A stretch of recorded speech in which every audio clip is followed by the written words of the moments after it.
Hello, everybody. We're back. Oh God! Hello. It's this game. It's happening. It's stuff. We're back. I Can't believe I'm here. It's been so long. It really has. So we're back. We are back with our City of Mist, Knights of Payne University, Carnivals of Machine, which is the season of Carnivals of Machine, that is, which is season 2, episode 5, etc., etc., etc. It's great to be back. We've had about a month off due to various lots and lots of bits and pieces happening, but it is great to be back. So yay! Real life is hard. Stuff is happening on the real life thing, and like it just gets in the way, and it's so annoying, just super so annoying. Amen. So welcome everybody. We have Syrinscape in the background. They're not a sponsor, but they have some amazing audio, and that's what we're using to have our background audio. You can donate to the channel because that helps us out, helps out the channel, helps pay for amazing art done by Hidekiri Shibi. And it also helps us out by giving some donations to our dice and to augment them, because we really screw those up, and dice, well, it's a hard thing to do, to roll well, apparently. Yeah. That's about all the bits and pieces all in one. Nice, you did it. That was very concise. I was able to put in here, like Chibi's plug and everything, and like, yay. Smooth as silk. I know. Introductions. Paul. Oh, hello everyone. My name is Paul. I am playing Penny Roberts. Very glad to be back. Amazing fun. Penny is a student reporter at the university at the City of Mist.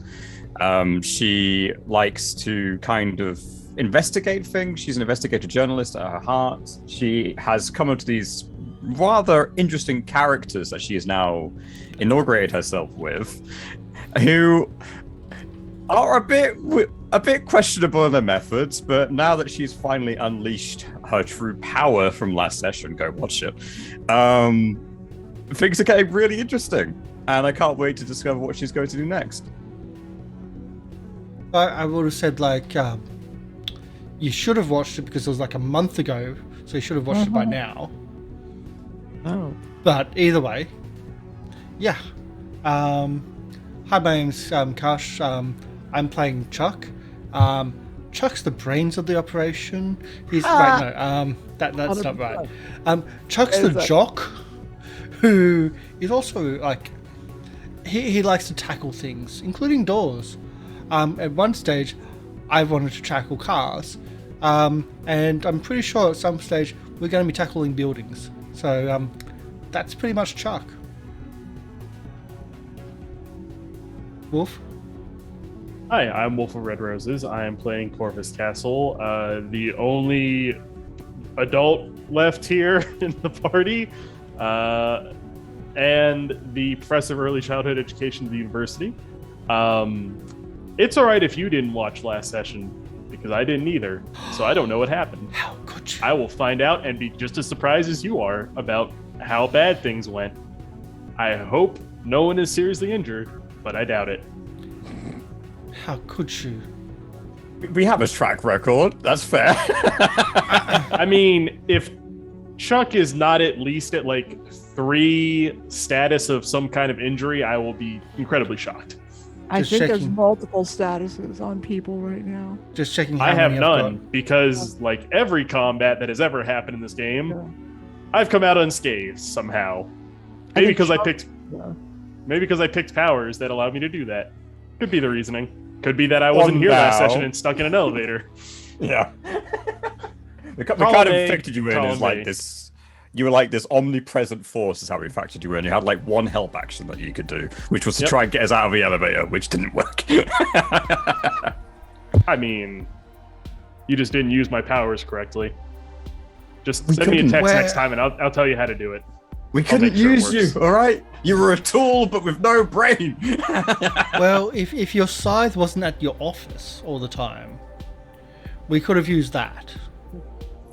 Because when we ran in there, and I remembered actually bringing the cleaver for the first time. You did bring the cleaver, it I do remember went that. out the window behind us, and I'm not paying for the insurance and like for the car that it hit on the way down. I'm not paying Well, for that. It returned figure to out- its master. No, did you see the Yes. car? Split in two. Well then, but yeah, no, that's me in this case. I look forward to finding out what happened just as much as the rest of you.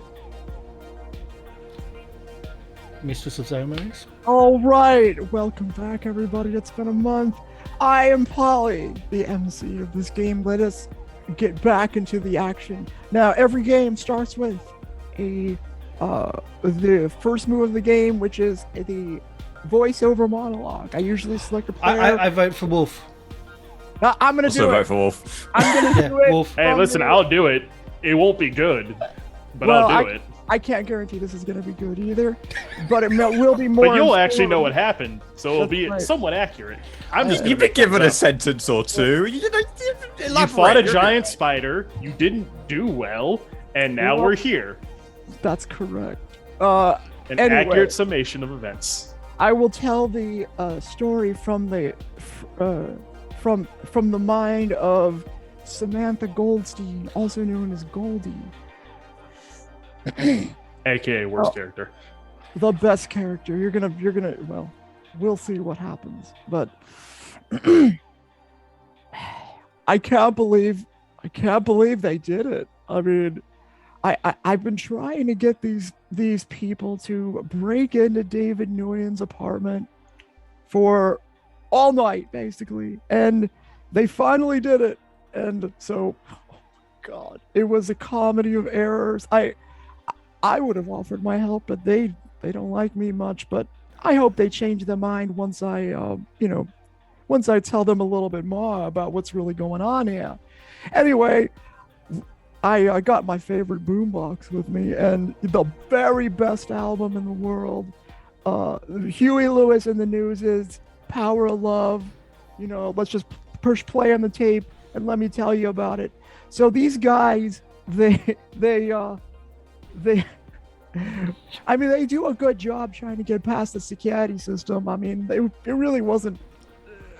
I could have done better, but they got through it, and that was fine. I was a little bit impressed. My feeling of being impressed didn't last very long. They got into this elevator. They made it up to the top of the apartment, and I mean, I was just as surprised when I saw, I didn't see this happen because I didn't come up till later, but they ran into what appeared to be a giant spider. And I'll tell you what, I'm glad I wasn't with them at the time, because the spider, I've seen a lot of things in the city, and this is one of the worst of them. And my favorite one, the jock, the kind of dumb guy, he got hit so hard by the spider that he was outside hanging on this cord. He swang like it was Indiana Jones. I love that movie. It's from my favorite time. He swung on the vine, broke through another window, and they finally, I don't know, somebody from the elevator must have done something special, because they froze the entire, the entire cabling system. They froze the spider and it blew up into a million pieces. And then while they were celebrating, I figured now's my time to make myself known, because I wanted to get in this apartment as much as anybody else did.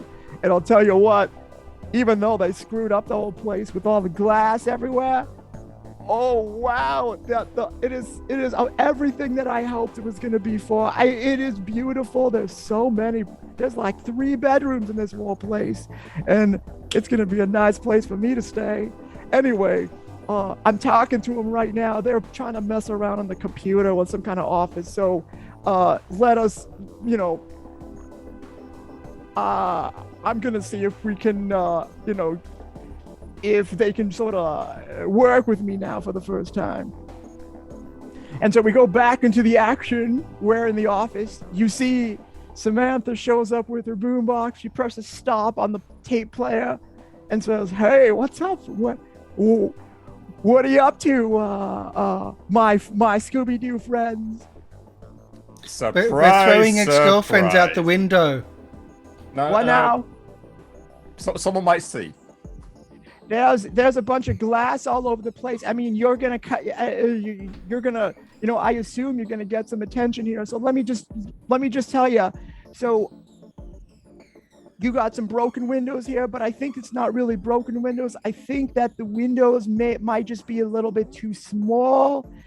Maybe if they were actually larger, they would sort of fill in the gap. And just as soon as she says that, you sort of glance right back at the windows and you notice they are a little bit larger and the glass is gone. And it's like nothing ever went wrong in the apartment. Do you also clean up like the team has like some dirty laundry after the game? Could you fix that too? I don't know what you're talking about, but I'm gonna go, hey, get a load of this place. And she like kind of runs off to one of the bedrooms, leaving you behind. So do we just take this computer and leave her here? Maybe set the apartment on fire on the way out? I tried taking the computer and the MC wouldn't let me. It's connected to a server system on an enclosed network. So even if we take the computer, they still have access to all the files, and we can't get them with just this computer. It would certainly give us more than nothing, but it really won't give us what we need. We managed to discover, as of course we were, the connection between David and Samantha. Not Samantha. Ellie Woodsworth. My brain. Ellie Woodsworth's wife. The giant. Pauline. Giant, yeah. There's a whole David and Goliath thing going on. Like, you could see some of the artifacts lined up. They're all very Bronze Age. There's a shield and a sling and a few other things. I got a shield. Yeah, sorry, Chuck's shield now. Looks very good on you. You look very heroic. We should probably keep an eye on that one, though. Have you seen a safe around here? Yes. Oh, wow. Okay, did you open it? Did we open it, or did we fail? Yes, it was full of a spider. That's what attacked. Oh, all right. Okay. There must be another one. Out of character. Was that a lie just now? There's a spider in the safe as well? What? No. Okay, we found a safe that had some information about the Carnival and some other construction projects that... Yeah, it's important to note that, like, in your discovery of information, like, Samantha wouldn't know this, but you, Goldie, my friends Sam. call me Goldie, wouldn't know this, but they discovered that what's her name?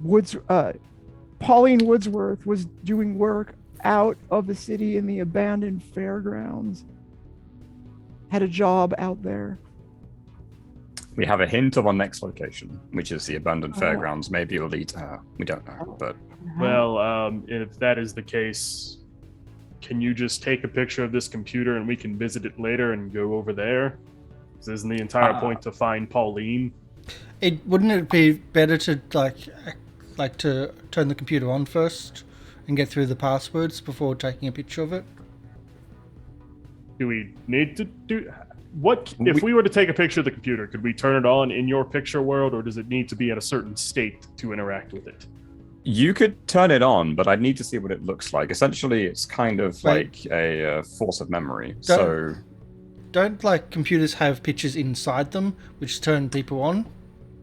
I'm sure some of them do. I hit the power button on the computer. Who buys a mattress this firm? I mean, it's. She runs into another bedroom. She's like, I can't sleep. One of us keep an eye on that one. I honestly think it would be better if we just tossed her out a window. Has anyone got some porridge? You've seen what she could do. The windows are fixed. I don't want to go to the kitchen. I'm concerned. Is there any porridge? I mean, we could What probably. do you mean? No, I'm just going to get Goldie some porridge. Oh, okay. And make sure it's really, really hot. I just put it together, huh?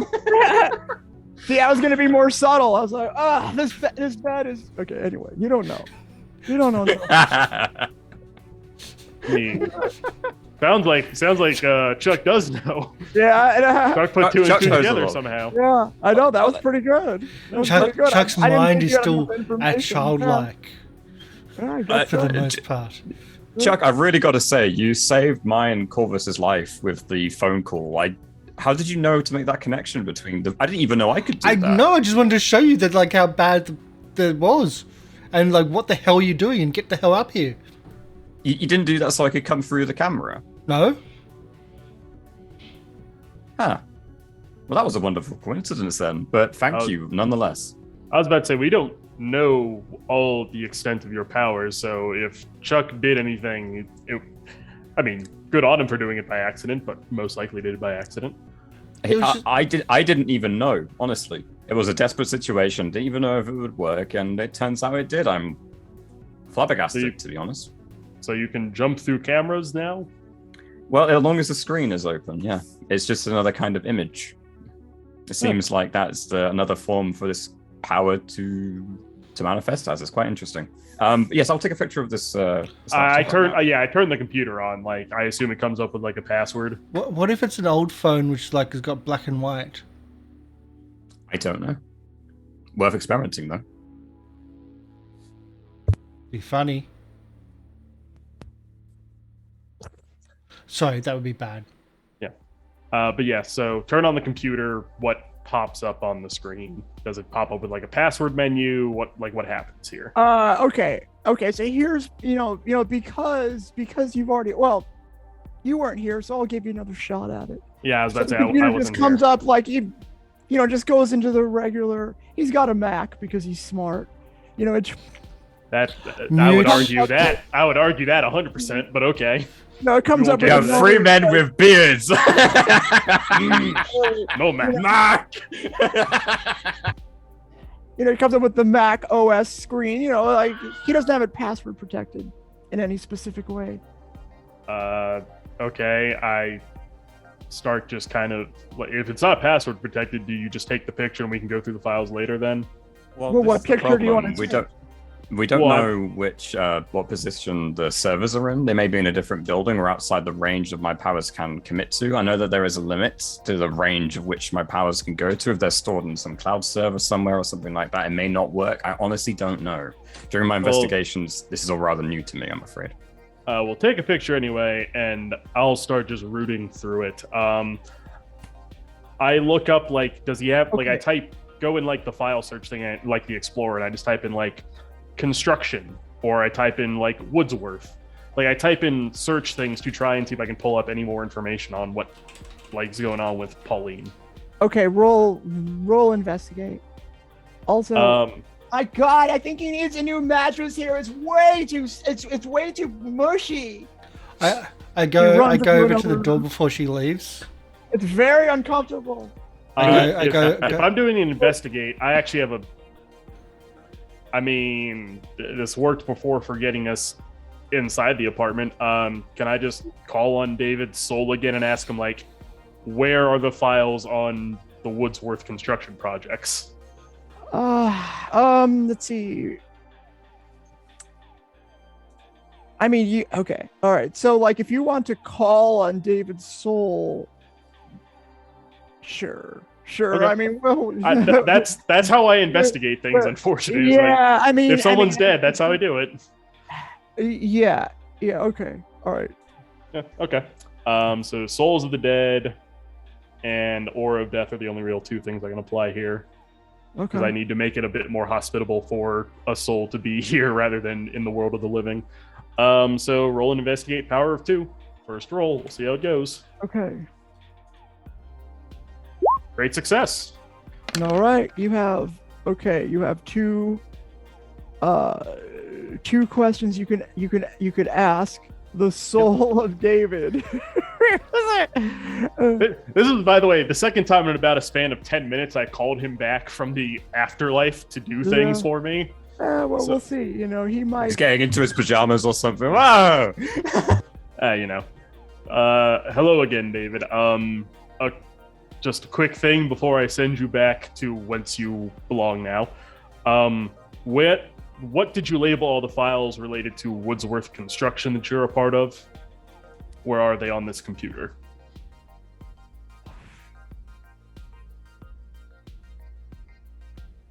I thought the afterlife was going to be more interesting than going. Well, you're not in the afterlife now. You're currently back in the world of the living. I dragged you out of the afterlife. Okay. Oh. So, you know, what would you like to know about that? you know, like it's like when you investigate something, like you want to make you know, like telling you like where. Oh, sure. Okay. What I want to know is how is he involved? How is he involved in the projects that Pauline Woodworth was involved with? How is he involved with those? Oh, right. Okay. Well. All right, you know, I guess I'm dead, so what does it matter, right? I was, you know, forgive me, I thought her wife was pretty hot. You know, I kind of liked. I get it. You're an asshole. You know, I get that. Whoa, easy. I'm dead. I'm a dead guy. All right, take it easy now. And that's. Let me tell you, one of the ways I was able to get close, investing in the wife's business. Now, do you know she's a giant? She can actually build stuff. She's actually a giant, you know, and she's very good at building. But I thought I could distract her so I could have Ellie for myself. Really should have just tried to make it so you went to hell. Really should have done that. I'm a smooth operator. No, actually, you're not. They don't call me nighttime Nuian for nothing. Does Samantha hear any of this? Oh, this one is pretty good. Tell David's ghost he should get more mattresses like this third one here. It's just right. Yeah. She doesn't care. Ask about the fairground as I go to that door where she's going to. This one is nice. She's getting in bed, you know. And I don't break the handle. I'm a little hungry, actually, now that you mention it. Break the handle. Breaking the handle. Okay. All right. So do we want to ask about the fairground? I'm also curious as to how he died earlier. That seems a bit suspicious, considering everything. Well, which one would you have prefer? One question left. I like this approach. I like the dilemma you have set up for you and your group. I'm putting it up to the group. Like, do they have a preference? I'm just saying fairground because this is a total new line which we have no idea about. Both of those avenues of investigation both sound fascinating, but I would have to agree with Chuck. Maybe he would know something about Pauline's location, and we could try and find it before anything of white happens or anything. Well, that's separate from the fairground. That'd be a third question. So thank you for introducing a third into the choice of two. The fairground may lead us to Pauline. Then I suggest we do to the fairground because I mean, if Pauline is dead, I could try and summon her ghost, but we don't know if she's dead yet. Could you try anyway? Like, how does your power work? It's fascinating. It helps if I know they're dead, because then I know I can call upon the soul. I've never tried to call upon a living being's soul. I don't think it would work. I don't really have domain over that. Just try a game show. Try a politician. I really don't want to. Try politician. I'm sure they don't have souls. Let's finish this here, and then we'll do that. What is your relation to this fairground project? Well, I don't really know much about it. I actually don't care that much about it. I really, I just funded whatever Pauline thought was interesting, just to get her out of the way.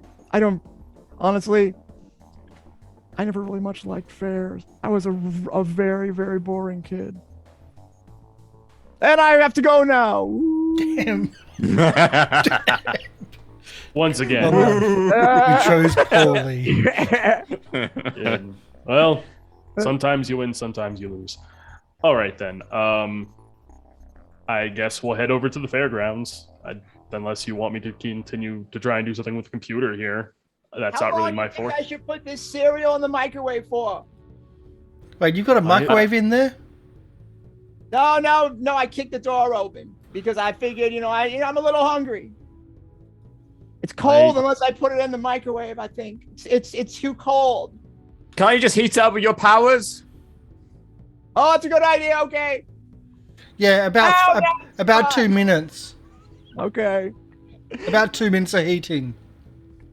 So she can heat things up with her powers, confirm. Yep. And makes them cold. They can do both. Once again, I think Chuck hit nail on the head here with the whole Goldilocks thing. So, whatever. I'm kind of that's why I started to be more obvious. I was like, well, he's got it, so I might as well make this. I was trying to be super subtle. I didn't get it. It was like, no, I don't. Yeah, I've got a kid. Just that's fine. My autistic mind makes links. It ends like the old tale, and she gets eaten by a bear. I wonder if I make her see her death, and she'll be eaten by a bear in it. We can only hope. Can you see the death that she would? Oh no, I just make people see it. Do you want to see how you die? Are you curious? Honestly, no. I'd rather remain a mystery. It did seem to rather horrify that holiday person when I did it to him. Yeah. Well, didn't like that. It did. He was a professional as well. You mean the one in the future death or the one in the past death? No, like how this current form of you is going to die. Okay. But what if you've died before? That's a good question. I don't know. I assume if you're a form of before. As far as I'm aware, I have not. I've also not been able to die yet. Which is a different issue. Okay, forgive. I'm so curious, and I have to ask: how old are you? Oh, I'm around 32. It's not an age thing. It's more like I've been shot at, and bullets just either stop or pass through me. It doesn't work. You're not a Dracula-esque, I've been alive since the Victorian Plus era or wherever it was. Oh, no. Okay. I mean, once again, given that we are weird powered people, it could be that we're reincarnations of something. So in theory, in that sense, we could have been alive for however long. But anyway, you're the answer absolutely correct. Yeah. The answer is no. As far as I'm aware, I'm around 32 years old. Okay. That there you go. But you yes, look far older than that. Yeah. No, my lifestyle isn't the healthiest. Mostly I meant the tweed and the. Oh, that dress for the role you want in life. That's all I have to say. Anyway. So an Undertaker? Well, I don't want to be an Undertaker. I'm a professor of early childhood education. It was my dream for a very long time. I've succeeded and am where I want to be in my life. I was thinking pensioner. Pensioners tend to dress more relaxed than I do. When my dad retired, he was essentially Hawaiian shirts and Bermuda shorts all day. My dad did that too, but he wasn't retired. Fair. Anyway, to the fairgrounds, unless there's anything else you want to investigate here. I think, other than he's got a shield, right, Chuck? Yeah. Should we take his sling as well? He's dead. He doesn't care. That is I called mean, robbery. He might care. He just can't do anything about it. Unless there's some weird power that lets them. Okay, you're right. No, this is people going down a Sam, rabbit are you hole. going to I'm rob ready the to go. place? You think can you call David's ghost back to see if he kept any of his stuff over at the fairgrounds, like any money or whatever? I can't find anything around here. Are you going to rob the place? No, I won't What are be you talking doing about? that. Of course, I'm going to take everything that's not nailed down, but I'm going to live here as long as they'll let as long as there's nobody here. I mean, this is a great place. I found a bed. There's some food in the fridge. What else do you think I want? Spiders? Well, you took care of that, didn't you? Oh, there might be more. If you thought living here was a good idea and the spider thought living here was a good idea, there might be more. Spiders reproduce quite quickly. Yeah, I saw eggs before, so who knows? He makes a very valid point, Sam. Or you can stay here and get eaten Well, I by thought I spiders saw in your eggs. sleep. They seem I to would be almost invisible. You want me to come with you, Chucky? No, we broke up. Remember? What are You've you got a talking about? boyfriend. He's not. You know what? I know. How is It's your not- boyfriend? It's not a serious Still in thing. hospital? It's not. It's not. Oh. Serious. Stop it.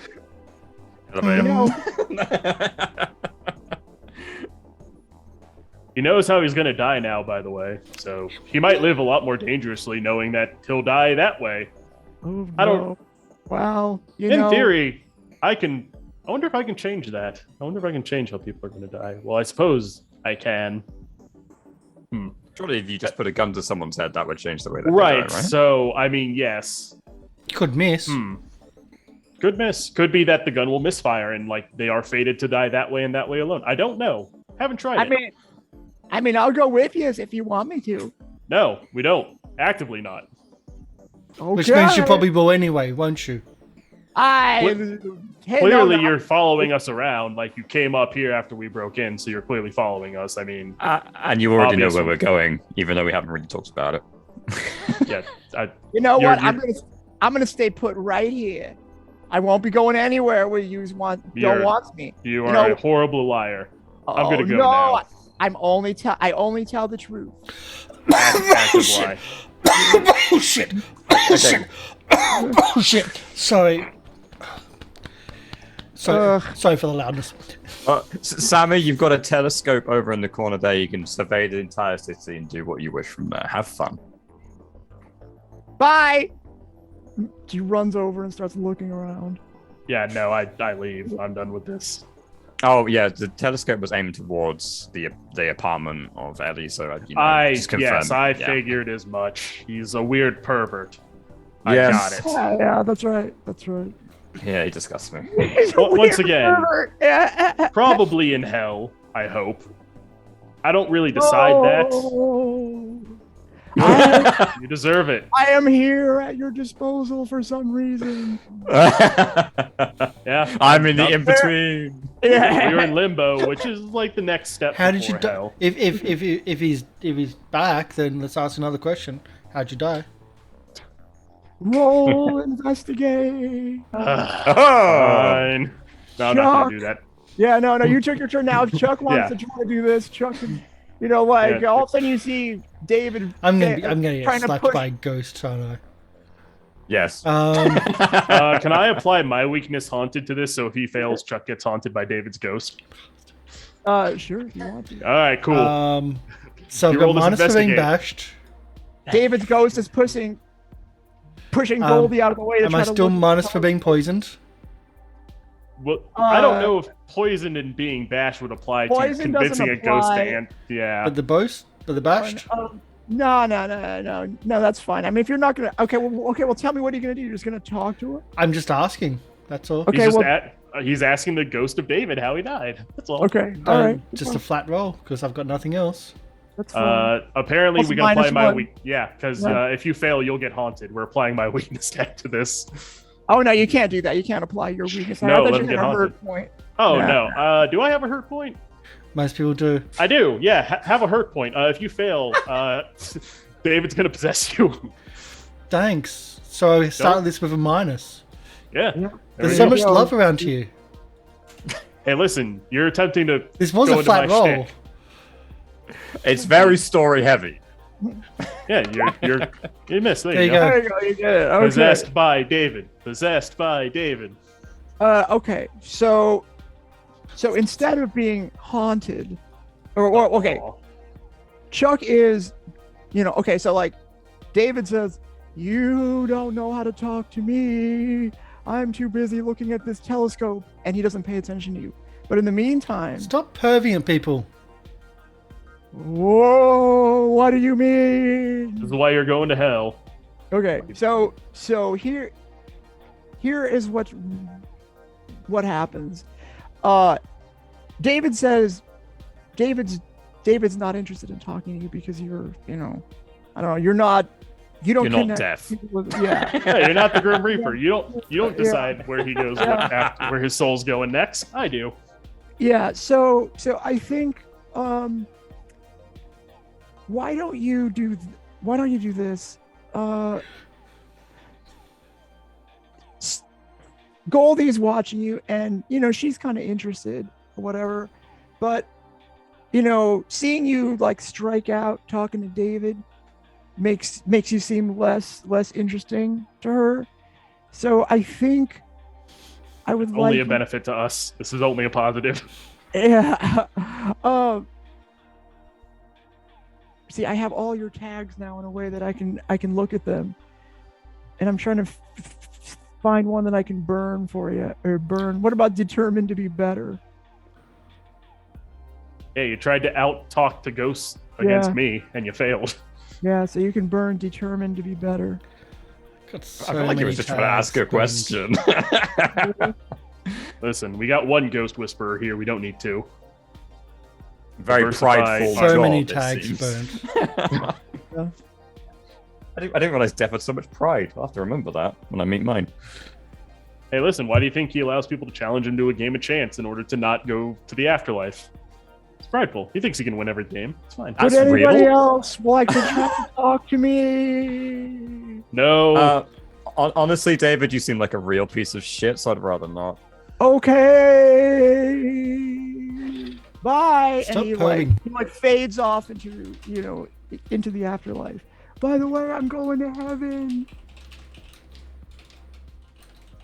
I need to got- figure out if I can talk to whatever deity is in charge of making these decisions. I hope Well, he's I got- lying.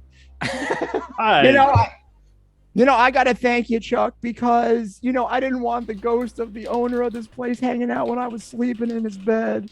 Like that'd be a little awkward.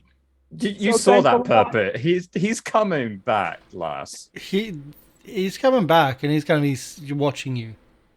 Ugh. Well, it wouldn't be the first time, Hopefully he'll stay away long enough. No, he's going to be. She starts he like knocking on the walls, trying to see if there's a fake wall. He'll probably go back to the air hostess instead of you this time. Anyway, you guys had to leave. Yeah. Damn it. We were trying to. Weren't you trying to get out of here? Yeah, Oh, no, no. I leave. Okay. I'm All right. out. Okay, I'm so done with then this. we'll say the scene ends. Now, I was thinking about this because we have 4 weeks off almost, and it gave me a chance to think a little bit. Now, you have been, in game terms, like the previous case that you finished still happened earlier today. You know what I mean? Like you're still you're on the second case, but it's still the same. It's the same night. Like you had just completed one and you're still doing this one. So you are all going to take fatigued one on top of everything else. Now, Thanks, Makes a lot of MC. sense. I could have sworn we got a night's sleep in somewhere there because we killed the Banshee at night and then it went to the next day. No. You were driving home. You were driving back. It's late into the night now. It's almost morning. Remember, you were driving back from that. Right, theater. we were driving back, got in the car accident. I summoned David's ghost then we went home because the next day is when Oh, We had the date and okay. everything. All right. Oh, well, okay. All right. All right. I will give you not fatigued one. Haha. You will have no fatigue for now. I did Now, having said that, would you like to proceed immediately to the scene, or would you like some downtime? Would you like to wait before you go to the fairground? And I caution you, I have thought, because I was so pleased that you have pursued doggedly this adventure before I realized now you took time off to sleep. I was going to give you a little bit of story bonus, but I will rip that out if you try to rest now. What I had planned to give you as a story bonus, I will wrench from your hands. So we either do it downtime and lose the story bonus, or we continue on with this and probably get fatigued one after this scene. Correct. I don't know about you guys, but I am exhausted. This has been the most eventful day I think of my entire life.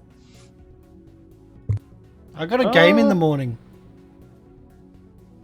I mean, do you all... Okay, we can go rest if that's what you all prefer. I'm really worried about Pauline as well. You know, I'm honestly, I'm mentally drained more than anything, but the fact that Pauline is in danger, I don't know what to do. Yes, hard decisions.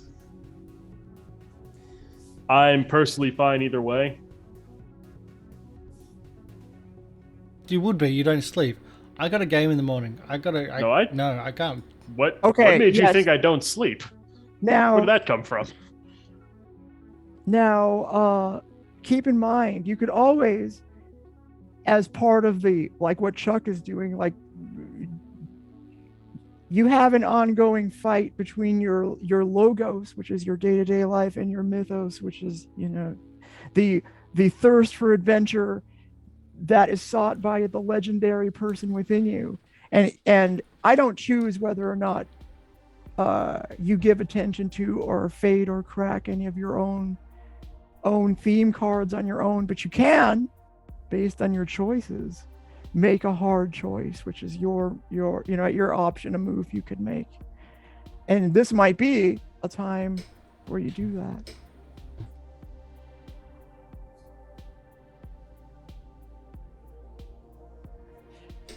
So, will you be taking downtime, or would you be rushing to the fairground for whatever might be there? I think we're taking downtime by the sound of it. All right, do it. Yeah, I think because I'm on my last logos. Like, if I lose it, I am just the Grim Reaper at that point. I'll no longer really be Corvus. So I think the part of him that is still a college professor who has some concern about the lives of his students is like, I have a student in this van right now who is bashed up and poisoned and venomed by a spider. Fair and enough. I have another person who has gone through a lot of mentally taxing things today alone. So I think, yes, Corvus will also agree to do the downtime action. Not necessarily for himself, but for the students who he technically has to watch over. Okay. That sounds fine. Okay, so we will... scene fades out, and now we go into a montage scene, which if somebody wants to roll, looks like you did. Yep, I just clicked thank it for you us. for that. Whenever you decide what you're going to do in your downtime, let me know. You can choose one of those following choices. You can give attention to one of your logos, you can work the case, you can explore your mythos, you can prepare for the next activity, or you can recover from your last activity. Does anybody know what they're doing? I do. Okay, Let tell me us. make sure. I'm doing all of them. So I'm going to prepare for my next activity, which I think is going to be mostly the investigation of this fairground. Okay. I'm gonna take a bit of a late night, which is not new for me. I'm a college professor. I've had to grade papers late into the night sometimes, and do a little bit of research as to what the construction project at the fairground is. And mostly just taking time to kind of recenter myself as well.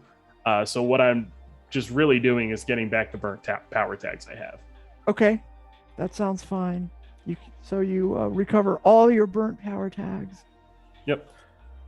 So I got back my college professor able to stay focused on the task at hand, and I got back my psychopops.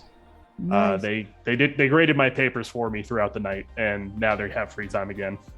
I believe might be another burn tag, and that is Karsh. That might have been able to stay focused on the task at hand. There might have been like a helpful tag or something like that I burned last week. I'm not seeing another burnt tag.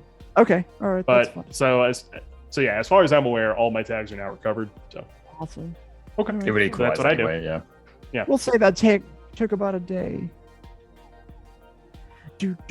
All right, montage scene continues. Chuck or Penny? I know what I'm going to do. Right, so Penny will be doing the exact same thing, but she will go back to her dorm room. She'll just lay her camera down. She'll take out her diary, and she'll start writing down all the crazy things that happened today.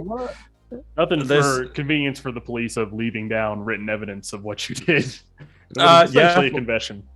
I don't even have any of that for right now. Literally just pure and utter chaos going through my mind. After this, I'm going to be meditating quite a bit, but for now, I'm just going to write down that I helped a possible murderer do something else like that. Maybe he doesn't seem that bad, but are murderers bad people? I don't even know. And then there was a giant spider, some weird person talked to me through some mirror or something. I need to meditate, so I'm going to meditate and try and recover some of my own mental fortitude, and just get a good night's rest. And that's my version of recovering my burnt power tags, of which I have 4. Okay. Ooh. Oh, that's okay. This is huge. Okay. Well, it probably is a good call. I didn't. You've got a lot of burnt power tags. It's probably a good call to take the downtime. Chuck.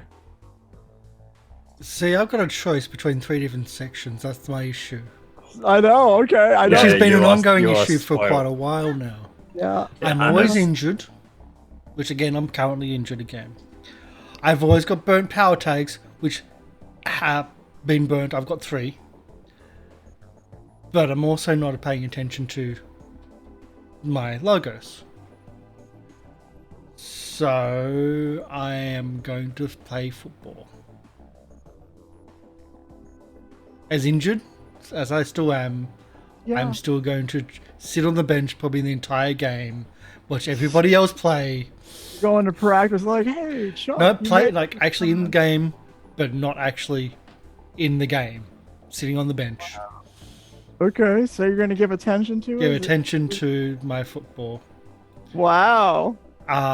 Keeping all my burnt tags, keeping all my injuries, because I'm poisoned and mashed. I like to imagine the coach might finally had the thought of all right, it's been enough time. Maybe I can put Chuck back in the game.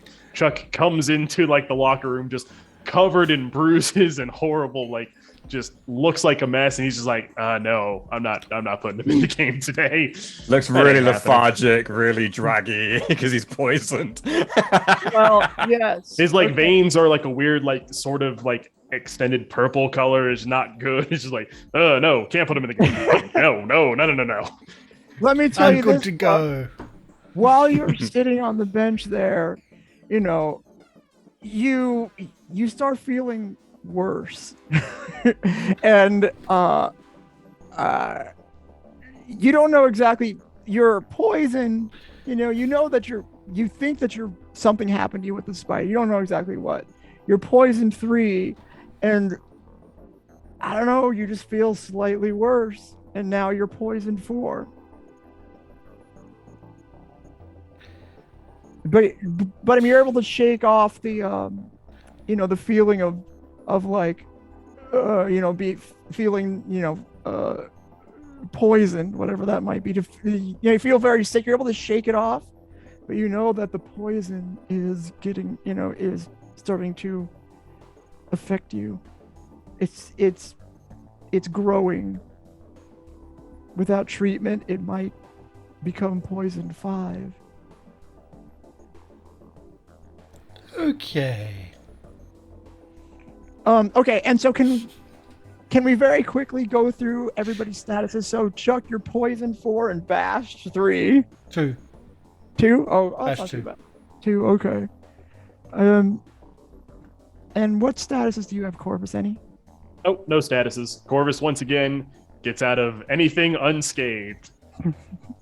I think he's taken like one status one time in this game, and it was like slightly intimidated or something. It wasn't even that bad. And then I was just like, okay, I shook that off like the next day. Woo. Okay, Penny, would you have any statuses? I have sticky 1. Okay, that's gone. That's gone. You've been able to take a shower since then. I would hope so, unless the dorm doesn't have one and maybe it's closed for whatever reason. Okay, so you're not sticky anymore. Once again busted in the dorm room. Have to be No! Just needed a hot shower. But they needed to actually get the water, like the hose attached to it, and for the slip and slide along the door room, like along the hallway. That's all. That was more important. If there's one on the girls' dorm, I'm showering in that. Okay. I would hope there is a shower in the girls' dorm. I would question this university quite a bit if there were no showers. And I'll be questioning Penny showering in the boys' dorm. I don't know anyone there yet. Yeah, what day of the week is it now? Is it a Monday? It's game day. So it was Sunday yesterday because it was game day. Well, it was Saturday yesterday because it's college football day. Today is Sunday. Okay. So yeah, I assume we all get together in good old Science Room M. Okay, there we go. And the scene opens. Well, no, wait. Now, would it be Science Room M or would it be your office? Oh yeah, sure. It's my office. I guess now that we get, I would probably go to your office because I don't know about the science room yet. Yeah, I was about to say, like, I think we can just use my office from now on. Yeah, it does have private office. Go to the science room. And left a message there.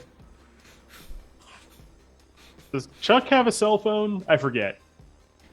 Yeah, he called me on it to get me through the.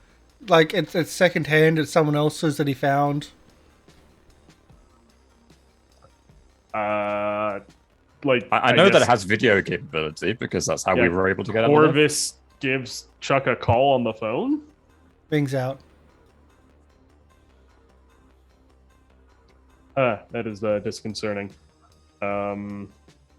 Chuck goes into the science room and there's people doing science in there. Oh, on the weekend science. Some people have like senior projects that they got to do. Yeah. This is open lab time. Yeah. By the way, thank God for open lab time. Never changed that. So yeah, I guess it's just Corvus and Penny sitting in his office waiting for Chuck to realize what's going on. Should we go find him? Chuck's just laying down in the first aid. We should check the nurse's station then. Like, based on how he looked last night, that might be where he is currently at. I completely and utterly agree. Honestly, I worry for his health. I hope he took proper care of himself when he went back home. He probably pretty bad. He doesn't have a home. Doesn't have a home? No. So multiple attempts to try and get him to go anywhere. He lives on campus underneath one of the bridges. So you're telling me a guy that was like poisoned by a giant fictional spider god and was beaten up and ran into 2 cars, sleeps under a bridge? Despite all efforts to get him to not do that, yes. Okay. Cool. Yeah, fair enough. I did file a report with the school about getting him a dorm room. I guess my scholarship, thanks. No one's gotten back to me yet, so I don't know what's going on there. Anyway. Okay. Well, now I'm really worried, and we should definitely go to the nurse office, not the tannoy system or whatever else we got over here. Yes. So we head over to the nurse's office. Yeah, Chuck's just sleeping on the nurse's table. Hopefully someone will find him on Monday and go, oh yeah, and heal him. So, like, we're in the nurse's station. Like, do we just see Chuck, like, bruised, battered, and with, like, horrible, like, just sickly looking because he's poisoned? Yeah, okay, so Chuck, if you would like to, since you have gone to this effort, if you would like to try to change the game, I will let you do that. You can Okay. use maybe one of This the is gonna go blue wrong, but packs yeah. or something. I don't know. It's your choice, of course. Yeah. How am I changing? How am I changing? I'm tending to my own wounds. Yeah, or the nurse is helping you if you want to, like, narrate in. Let's see, what do your crew tags look like? We do have nurses stationed as there you a go. crew Okay. tag. All right, So- yeah. So you can burn that and use it. You have to you have to burn a crew tag. Yeah. You can't if they're crispy. They're crispy. Crispy. So one of the cheerleaders saw me after the game, and said, "You're not looking really." And then I fall down and pass out. Okay, yeah, all right. And so did they the helped cheerleader me. then get all the football players to like lift you up and like bring you to the nurse's office? Yeah, but How in did she get Chuck's you there? mind, it's the opposite. Like she gets all the cheerleaders to do that. That's like when Chuck passes out. That's what he thinks happened. His imagination. Yeah. That's there. That's his imagination. Okay. What am I just doing a flat roll? You do you get a want me to- plus Well, no, you one get- because yeah, of you the get a plus- crew tag. So we all burn nurses station. So none of us have access to that. Well, So let's I use get the. So I use the crew tag. I'll use that as a tick, and then I Yep. burn it after I press it because otherwise it doesn't go. Then, I'm just going to do the. Yeah, there's nothing else I can use at all. 'Cause Let's That's see, who I hold am. on. Can you Make not a use roll. your regeneration power? 'Cause Oh you're yeah, that's a bruised, aren't smart you? one. Yeah. Yeah, I was about to say you have powers specifically for like getting out of being But injured. being hit is different from being injured. That's the difference. I got. That's stuff from okay. being Do hit. that. Yeah, the slow regenerative healing, that would be perfect for them. Yeah, yeah, especially against poison. but still the minus for bash and minus for poisoned. No, because it's you're actually trying to affect those statuses. So I'm gonna Okay. say you don't need to do that this time. Oh my god, I might actually have a chance here. Let's roll double one. I don't think I've done change the game. It's on I'm on this Nice. Hey, you did it! Way! Oh, look at that. Okay. 12. So you can. I suggest you reduce statuses. Yeah. And, you can reduce any status by 2, or you can reduce, either status by 1. I think reduce the poison by 2. Seeing that's Okay. getting worse. So you're poisoned. Still bashed, but reduce the poison by down to 2. All right, there you go. That way you don't die or you don't pass out from poison right in the middle of whatever it is you're gonna do, because you remember tier 5 is where you get knocked out. Yeah. So you were getting close. So that was nice. Good job. Hey. Yay. Hey! Okay, you gotta get. You're out of here. alive! And I finally went to a football game. Woo! Could do By the that. way, the nurse says while you were passed out, there was somebody that came in. I caught her. She was like combing your hair with her hand. I don't know. I Did said, she "What are say you her doing name was out here?" Goldie? Yeah, she said that's what her friends called her. It was weird. Yeah, she doesn't Anyway, have I was, friends. Oh, okay. I put a boyfriend in the hospital. Okay. She's stalking me. Oh, well, She's weird. it didn't look like it to me, but No, she's not. She's I'm no. just the nurse around No. here. No. She's weird. That, You reach into your pocket and you pull out a note that says like, "Call me," with a heart, and there's a number. I am so giving that to the football team. All of the football team. Oh God. And any of the cheerleaders who, yeah, Yeah, fair enough.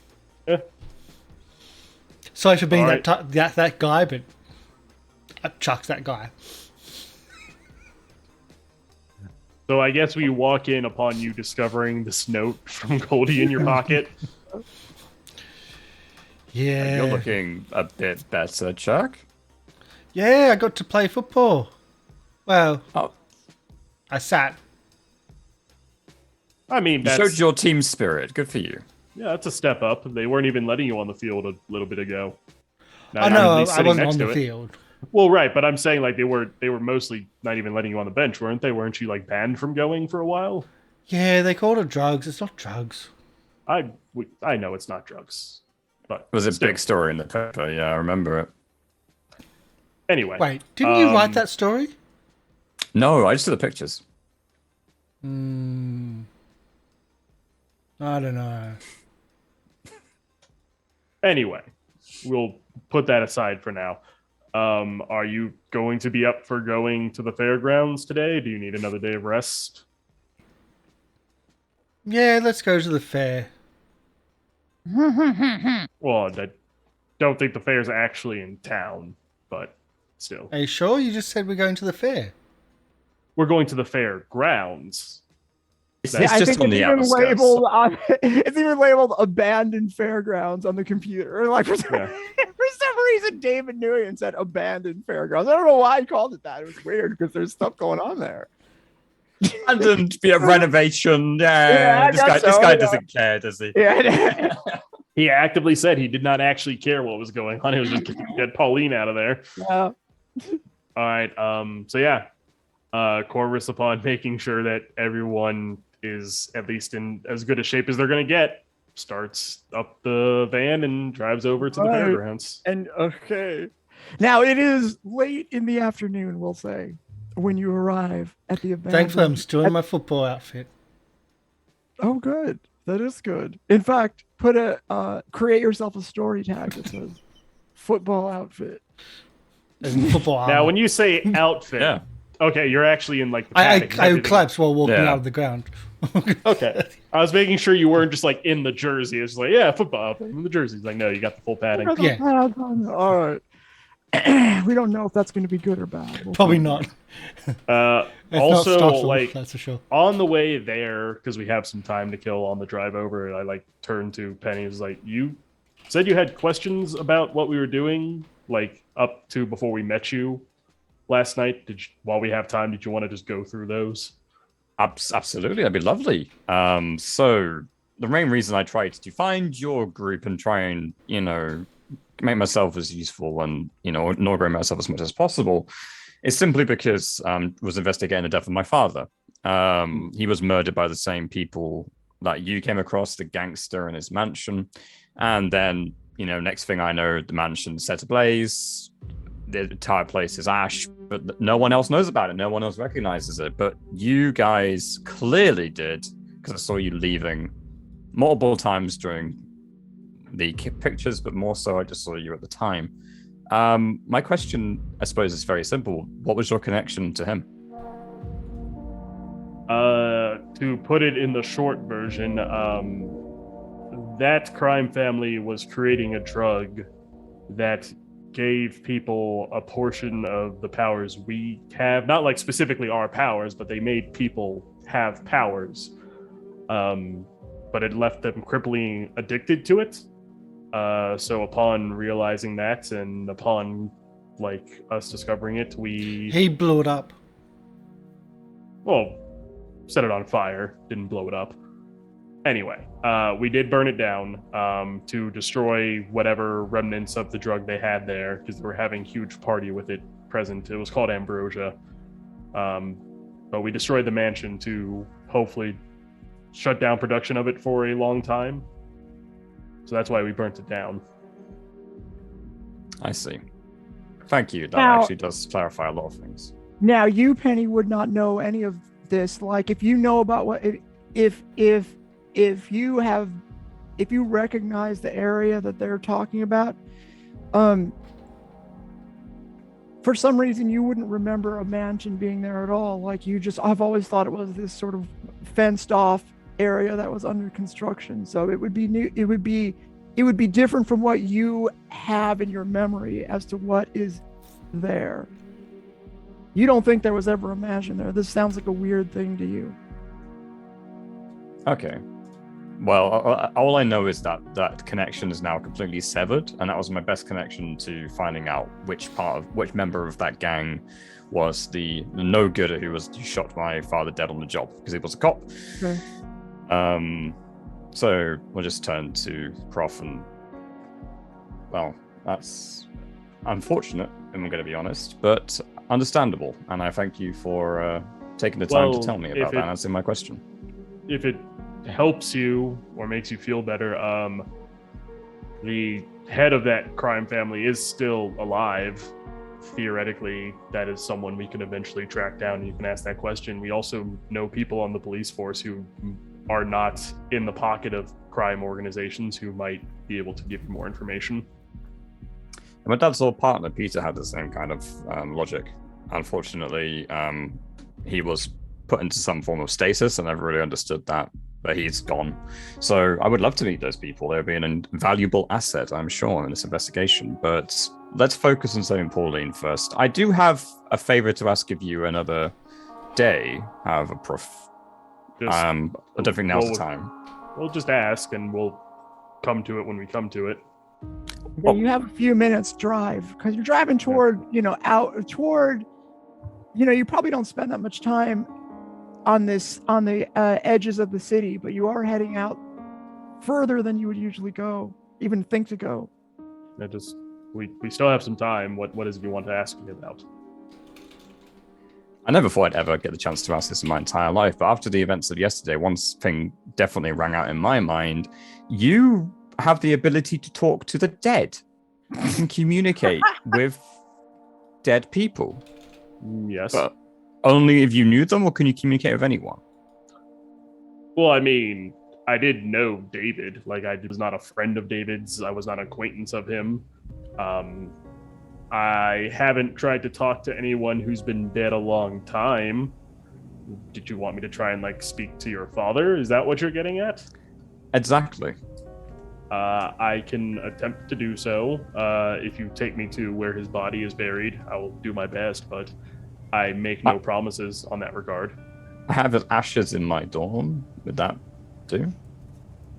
If he was cremated and not buried, yeah. Remnants will certainly help. Yeah. I mean, I'd love to speak to him just in general, to be honest, but that would be very helpful for my investigation. So thank you ever so much for that. If we could try. Yeah, I can promise you I will try to. I cannot promise you results. Then you have my utmost support, regardless of all the terrible rumors that speculate to you being a murderer. Wait, weren't you starting those rumors? He's not nice. I don't know who said that. It was weird. Well, I've spoken to 2 dead people, so it was either David or the Shark Woman. And I think the Shark Woman probably appreciates me a bit more than David because she got put out of her misery, I suppose.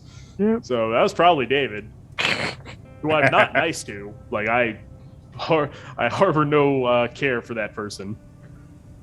Oh, Penny hates David. Penny's everything that David Penny. No. Meanwhile, Meanwhile, in the Hall of Justice, Detective Doss, we found some leads, and we found a criminal. She's living in a penthouse and robbing it. Are you trying to contact Doss? Yeah.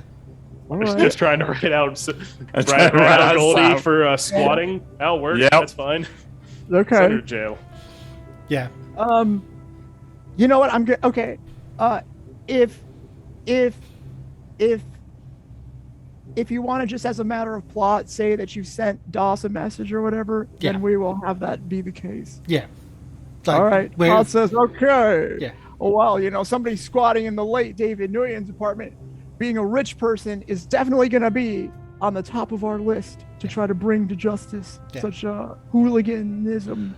And there's a link between there and a missing person. Missing person. Don't yeah. care about that. Bye. Click.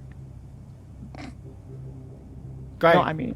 That seems about right for the police we've met so far. Are up- they important? Calling up the other detective in Kidu.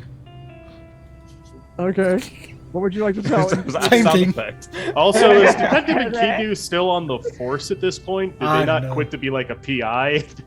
That seems like something they would have done after their fellow police officers held them captive. Yeah, I can't remember. Like, yeah, okay, good. I'm glad you Remember what reminded me happened? of that. Okay, wait. Okay, hold on a second. Enkidu was held captive by police officers. So, okay, I've been waiting for this hook actually. So, Bum bum bum. here's what happens. You call Enkidu, and there's a four. Well, let's see. You wouldn't even know the number that she's at, right? Because We could so in canon, like I assume Zeke didn't just up and disappear, right? I assume Zeke. Oh just, yeah, okay, that's true. So we can just get it Yeah. from Zeke. So we just Yeah, text okay, Zeke like, okay. "Hey, what's Enkidu's number?" Okay, we get all it. right. Okay. So, do you do this while you're in the van? I do, while they're driving and having this All deep right. and meaningful conversation. Okay, all right. So, Speak to my dad again. This is a beautiful. Well, potentially, could also not work. And okay. We'll So see.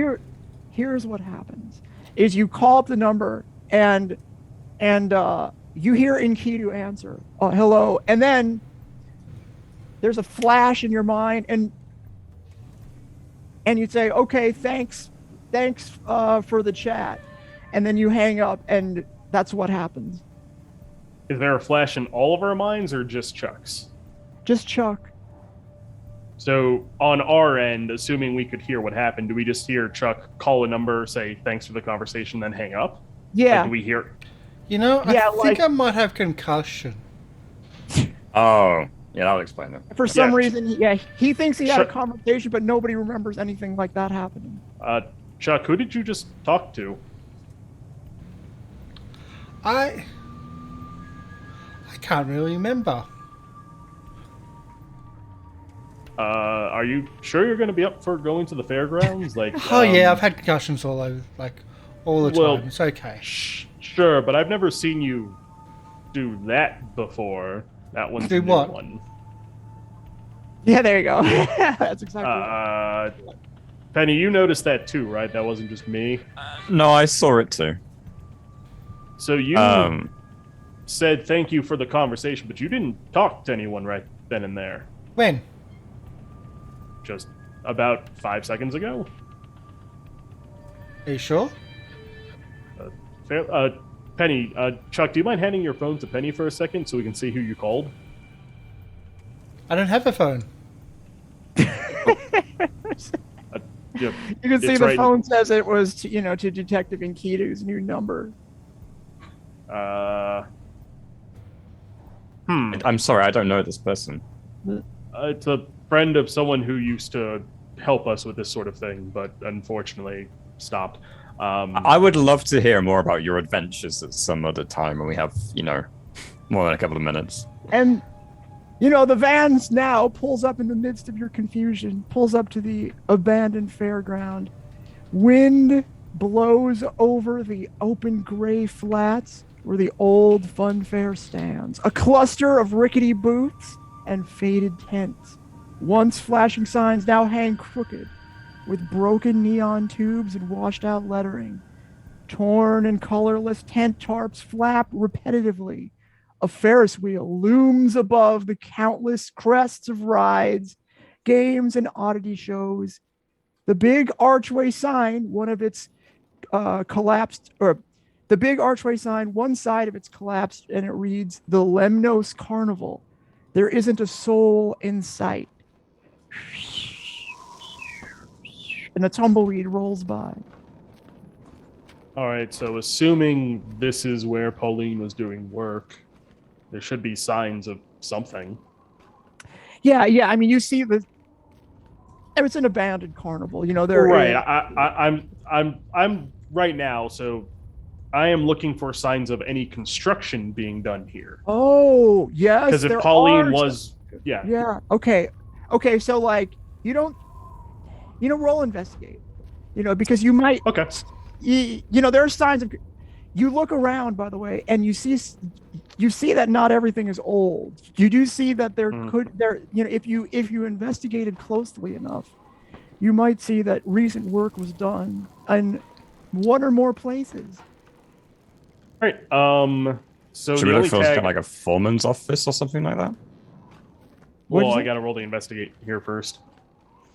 So yeah, the only thing I could really apply here, and I don't even think it does because we're moving on from that conversation, would be able to stay focused on the task at hand. Because I'm still thinking about the Why trucking not? and Kindu thing. That'd be the only one I could think to apply here for the Yeah, investigate. that's fine. I did cut quickly to this, so I'll give you that Yeah. one. All right. In that case, just a +1 to this roll. Investigate. All right, let's see what you got. Miss. Okay, here's what happens. You notice, I'm going to give you this. You do notice that, for an abandoned carnival, there does seem to be, construction going on in various places. In fact, there is some construction going on, well, we'll get to that in a second. However,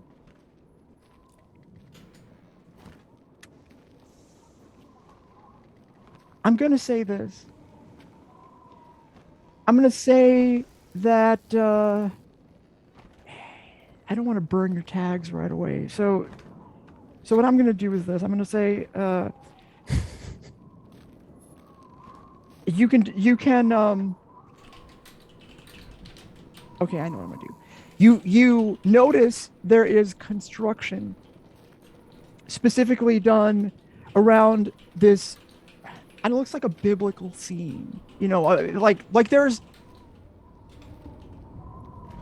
various pavilions around, like a carnival would be. Right. And there's a biblical scene that looks like there's like scaffolding and everything. And there's a big mound, a big pile of dirt that looks like it was just kind of pushed up there. There's like bulldozers and things around. Huge dirt pile that catches your attention. Yeah, I'd go over to the dirt pile. It's the only thing that seems to catch my attention out of all the construction, so I head over to the dirt pile. Yeah, it doesn't take long for you to like kind of scoop some of the dirt away, and you notice like skin underneath. Like we'll say a giant knee. And then you kind of scoop the dirt out of the rest of it, all of a sudden it's a giant leg. And as you back up a little bit, you notice that the dirt pile is kind of in the shape of a person. Is the person clothed, or are they like naked? They're clothed. Okay. They have shorts on or whatever. Okay.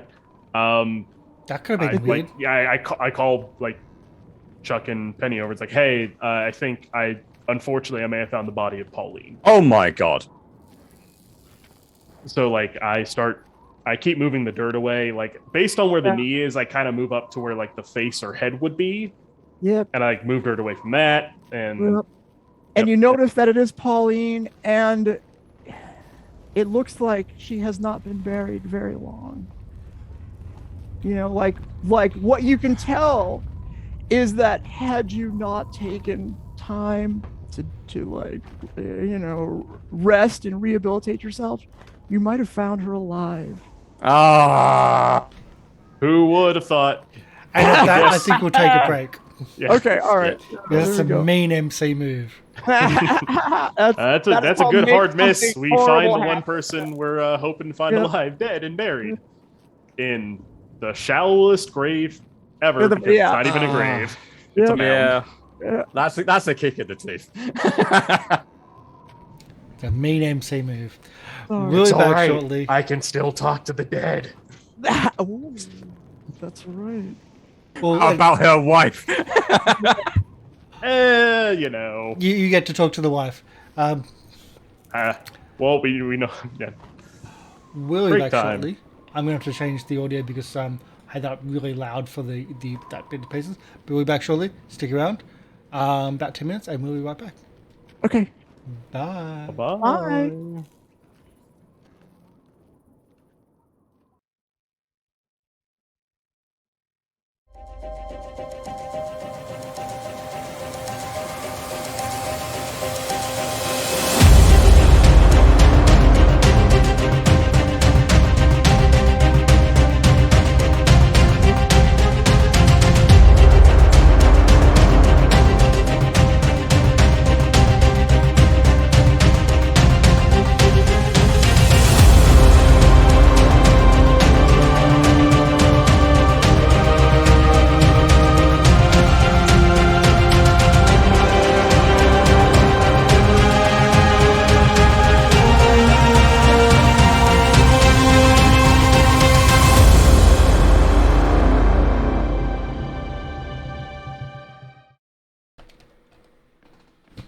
Hello, welcome back.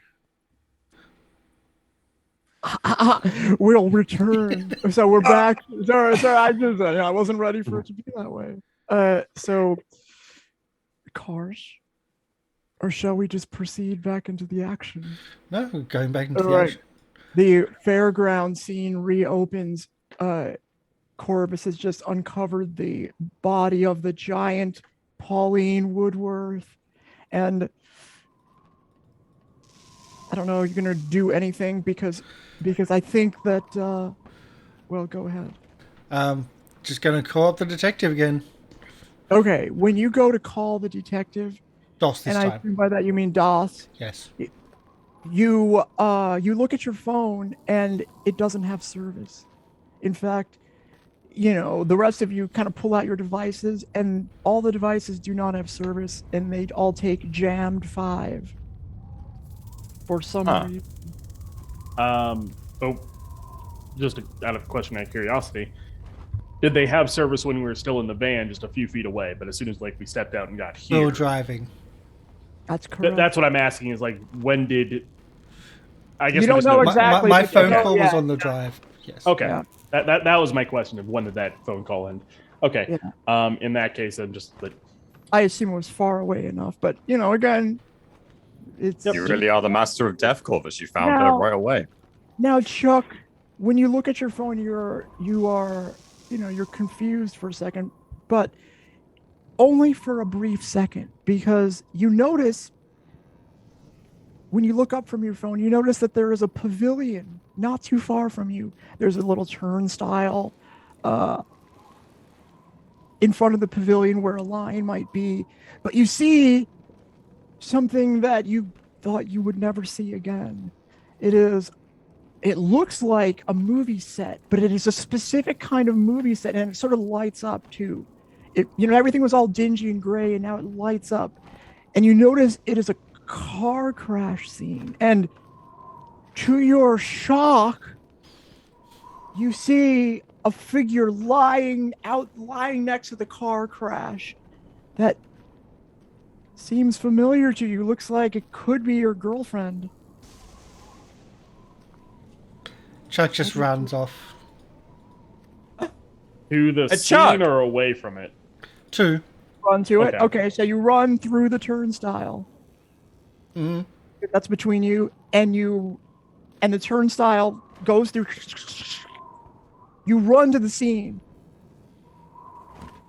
We'll pause right there. So, Penny, while you are sort of looking at your phone, you're like, what? And then you see Chuck run off. Well, let me ask you this: does anybody follow Chuck? I'm shouting after him. I'm trying to grab him as he runs because do I see what he's seeing? Yes, you do. It just looks like a scene to me. I don't know why he's running towards it, but yeah. Okay, yeah, because that was going to be my question of because I'm looking at the body right now, examining it. Yeah. When I hear, because I probably would notice Chuck running off. I'd probably notice once Penny shouts. So I then look up and see what's going on. So at that point, seeing Chuck just kind of run towards some random scene. Yeah. And when we got here, and this might just be we didn't notice it. We didn't notice any scene like this before when we got in. It's here now. Yeah, everything was kind of gray and hard to notice. It just sort of came into Chuck's point of point of attention. And now that you see him running towards it, you see what he's. It's almost as if it were just illuminated. Like it was kind of darkish, grayish, and now it's lit up and colorful. And you could see a fire that has come up. You could see a body that's laying there. You can see it's kind of moving too. She is kind of moving. Right. Then Corvus would also follow along because I think Corvus is that something here doesn't add up. Clearly something doesn't add up. Well, as they're running, I'm just going to look to Corvus and say, I don't know what was able to kill a woman of that size, but I fear for our safety at this point. Should we not just leave?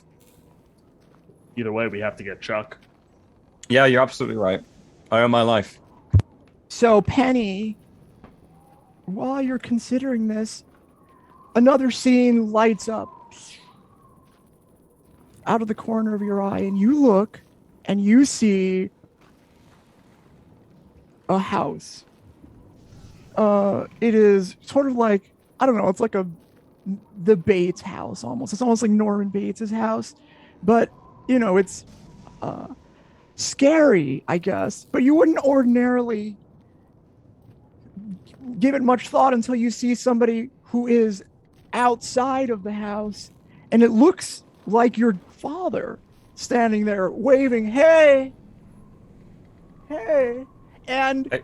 There is a turnstile between you and this specific pavilion, as it were, with a figure that looks like your father. Grab Corvus, point at it. Is that you? Did you do it now? No. That is most likely part of whatever the person who is behind all this is doing. Okay, I'm not gonna lie, I'm freaking the hell out right now. What the hell? That's my dad. It's That's my not. pa. I can assure you that it is most certainly not. Okay, we cut to Chuck. Chuck arrives. You see your girlfriend on the ground. She's breathing still. There's a fire where the car is, and you could see that it's getting bigger and bigger, and it may explode any second. Try to pull apart, like try to get her out, and if need be, try to pull the car apart. To like Jaws of Life, but fit like hand to hand style, as in. Okay, so to pull her away, you're gonna need to take the risk. Mm-hmm. Yep. Much stronger now. Well, I've still got some bash. That's something. That's some stockpile of stuff, but I also don't have a lot of things which might be good here. Yeah, this is going to be a little bit of a finesse operation. If you don't want to hurt her, you have no reason to. I mean, I don't know how much you're going to be able to think about this, because it's definitely a strange thing to just behold. I'm just having to just using the impact from my previous injuries just to try to get some strength up. Okay. I'm only doing one instead of the two. Because I've got two, which pretty much do the same thing. And that's about it. I've got a 1+ on this roll. Okay. Which was it? Take the risk? Take the risk, yeah. Can I push it to 2 impact ones? Yeah, two because you're bash 2 and you're turning the strength. Yeah. I'll give you 2. I'll give you 2. Yeah. Don't you also have like superhuman strength or something? I don't. I actually I don't. could have sworn you did. Oh, I am mistaken. Could have sworn you did. If I'm in a car crash, then I can pick up the car afterwards, but not without Kinetic that. absorption or something. Yeah. Okay. Yeah, pretty much. Which is kind of ways always hurt. I'm taking the risk. I just try to use my own hands as like a jaws of death, like a jaws of life, to try to pull the car out. You want the opposite, jaws of life. That's what you need. The jaws of life, to pull the car to give her space to be able to pull her out. Anyone at home, Jaws of Life, Google it. It's a mechanical device that you use to get people out of facing cars. danger. Was that the right thing? I think it was. No, take a risk. Take the risk. Take the risk. I always miss which one it's going to be. There it is. Let's go. No. The miss. No. Okay. Oh, that's traumatic. Not again. No. As you try with all your might to free your girlfriend of the burning wreckage, it suddenly explodes. You all see this. Chuck will take blown up 5. And the scene for you, Chuck, fades to black. Boom. All right. Where does Oh. Chuck's unconscious body land, I suppose, is the question now. Does it land near us? Oh my god. You don't see and you know, you don't see there's an inferno right now, right in front of you. Well, fire doesn't do anything to me. We've established this with the last explosion I ran into. That's fine. That's So fine. I run through the fire to go find Chuck's. Roll take the risk. All There's right, something about it that might be harmful to you. All right. So should I use immune to non-magical weapons here? No. Okay. That is the question. All right. So can't die. Never was alive to begin with. I'm also going to use Aura of Death to kill the flames. Ha ha ha ha. What are you trying to accomplish? Are you I trying am to trying put the fire to. out? I'm not necessarily putting it all out. What I'm trying to do is get it down enough so that I can see where Chuck's body went, so I can go grab it. Okay. All right. Yeah. And then once again, able to stay focused on the task at hand. Like Chuck just went flying somewhere. I don't care about the fire. The fire doesn't matter to me. Chuck matters. Okay. So yeah. Yeah, I think that's about it. All right. So take a risk, you said? Yeah, take the risk. Oh, success. All right. So I'm going to give you this choice. Sure. You can you can do this. You can, because this is there is clearly something going on here that might get through your powers. You could do this. You can either rescue Chuck, right? In fact, you make your way through the flames and you see Chuck's body just in time. You see like a trap door opening underneath. He's about to fall down into a chute. You can do this. You can fight your way to grab his body, and then you if you do that, you burn the tags, able to stay focused on the task at hand, and two tags. You burn that one, and what was the other one that you just used? I have can't die, never was alive, and Aura of Death. I used the 3 tags. We'll say you have to burn 2 out of those 3 tags.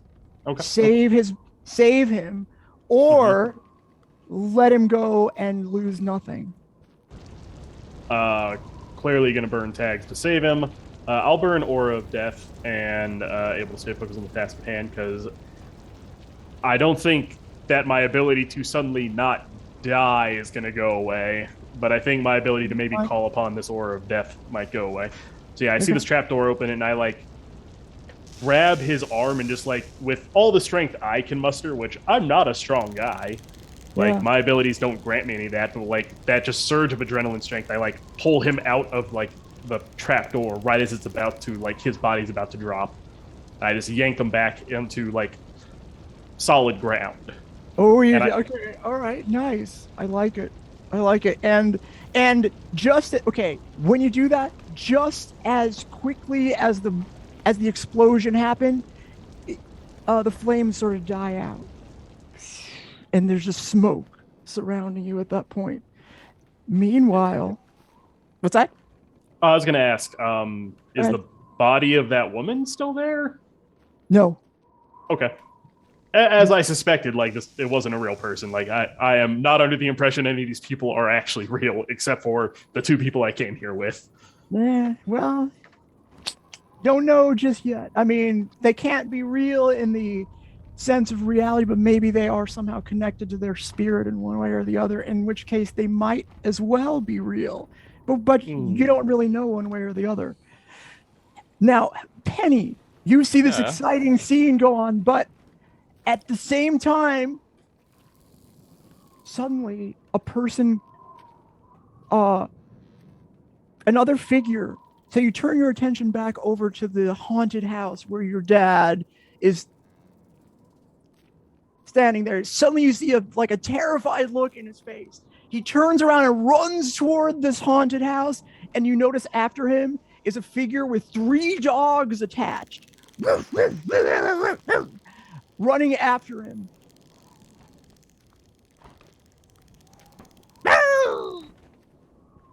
I let him go. Penny just saw what happened in front of her. She's smart enough to be able to make the association here. This would solve the mystery, but honestly, I've already lost my daddy's dead. These two are pivotal to what future I have. I think Penny's smart enough to be able to make that conclusion, so she's going to let whatever events play out what they are, and she's going to be very emotionally distressed about it, but she's going to run over to help with Chuck. And now Corvus, seeing that he is, for some reason, also hurt, which doesn't really look like something that she's ever seen before. Or at the very least, more exhausted. Yeah, I am very... you can tell, like, I am tired and, like, mentally taxed, but there's no injury on me. Yeah, this is the weakest I've ever seen you. Yeah. Okay, so based on your reaction, I'm gonna suggest you might be suffering some sort of trauma. Is there a way that you can shake off perhaps traumatized 3? You know, if you can describe that, then you can roll face danger. I don't think... I think the only thing that would kind of work within that would being my own type of eccentric. I can logically associate that what's happening in front of me is not necessarily what is happening in my reality and everything else like that. I've got my own kind of sense of way of thinking, which could probably apply to this. So it would most likely be just running through it investigatively in your head. Like, you know, typically you have on a, massive red board of all the lines going from one clue to the other. Essentially, it's very quick mental situation of doing that. Whatever the hell's going on in that situation might be real, but my dad, as far as I know, is already dead. So they are the immediate problem and they need help the most. Okay, roll face danger. This'll potentially reduce your status. So that's 1 power. Great success. Ooh, great success. All right. Well, somehow you're able to be like, it's fake. You take no status. All that meditation yesterday really paid off. I'm really ice cool today in my mind. No, also that voice of Corvus in the back of your head being like, this wasn't my powers. I can talk to the souls of the dead, so this is most likely not real. That kind of thing. And I know he's dead because I buried him. Yeah. He is a pile of ashes in your dorm room, which is a little bit weird. I've got nowhere else to put him. That's fair. So Chuck, you're unconscious, but you walk into you're walking down this path and you end up next to a lake. And there's a older gentleman fishing in the lake. And he says, I see you come from the city, young man. I can't hear you, Karsh, I'm afraid. Yes, doesn't everybody? Well, of course. I think you might know how this works then. Why don't you have a seat? And he motions in the bench next to him. He says, let's sit and talk a while. Have you got reception? Can we watch the game? We can watch whatever game you like, but well, why don't you have a seat right now and let's talk for a minute. Who are you? Oh, I'm just an old man who's been around for quite a while. In fact, Storm. Are you taxes? Yeah. Am I what? Taxes. The arch nemesis of myself, taxes. Oh yeah. Oh, I see what you said. I see what you mean there. No. I'm not. I'm just here to talk and do some fishing. You see, I've called you here for a reason. You have a purpose, but the purpose is not what you think it is. What is, you ever feel like you're carrying around a pain so deep that it permeates you, that it affects every decision you make, and that you cannot run or hide from it no matter how hard you try? No, I do really good jogging. I'm great at running. I sense that might not actually be true. Why, you ran toward the burning wreckage and risked your life over something that you knew deep down couldn't be real, did you not? But it was real. Well, it was. It was, and that's why we're here now together. Tell me, Are you Do my you think- father?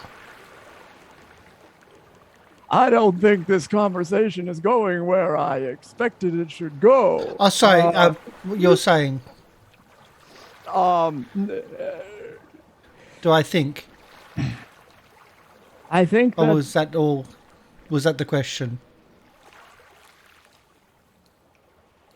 the guy is very confused. He is like, See, This is my all going as tutors how I and expected. my tutors and my teachers they say no, but I say yes, and my coach says I think really well, like I'm great, like tactician and whatnot. Well, that's what he says. Okay, here's what I want you to do. Okay, roll convince. Oh God. This is just the MC trying to go fuck. Yeah, because like There's no I wasn't man. gonna let you drive the scene, but now you've got me. You know. Yeah, turns out when you pick the person who won't have a deep philosophical conversation about the nature of reality and will just talk to you about random things, this is what happens. Yeah, all right. I think, yes or no? I'm That's tempted my of take. using my strength against him. My strength being so dumb against him, against this person's intelligence. Can I use that? Can I convince the MC to use my strength of stupidity against this person's intelligence? No. I have utter faith. I believe. I'm just rolling a blank flat. Was it convinced? Oh, convince, yeah. Let's go. Yeah, convince. D6s, let's roll. Miss, yeah. That's a miss. Oh, Okay. so Okay. close to a success. Well, okay, all right. Chat. Convincing this man I am too stupid to have a conversation with did not work. Yeah. So This omnipresent it's like- being. it looks like I picked the wrong person to talk to, of course, and the scene fades. Why don't you?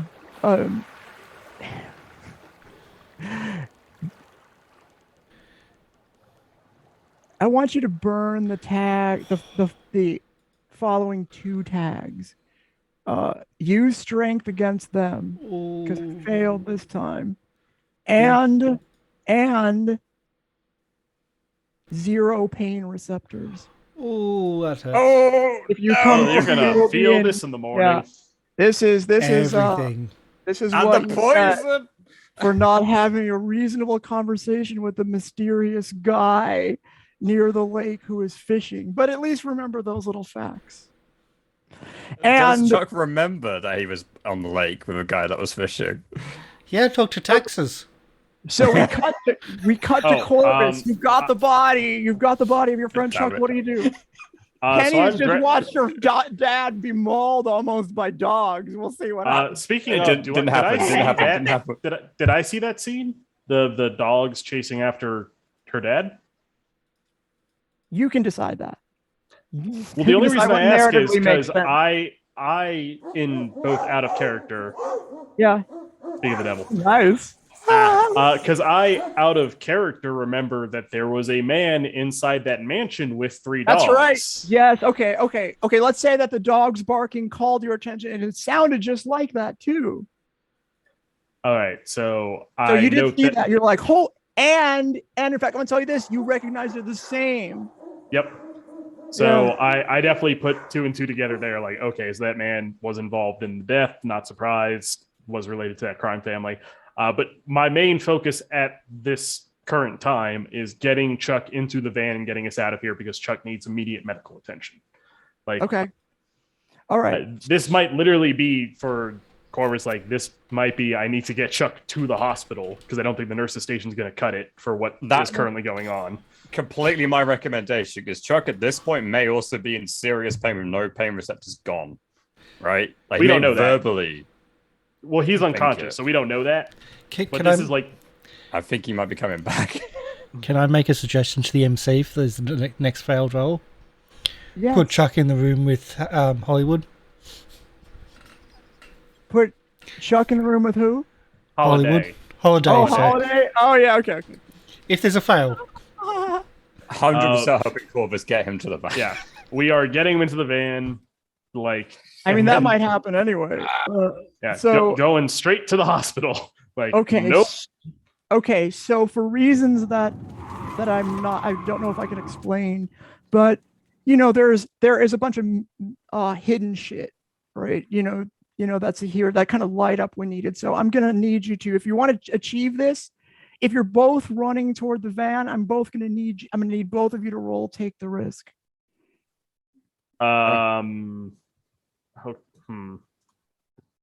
Unless you can tell me why I'm wrong to ask that. What are we risking here is my question. Like, you're taking a risk, but what are we risking, I suppose, is my question here. I'm gonna try to not spring a trap on you. Like there's okay. How about this? If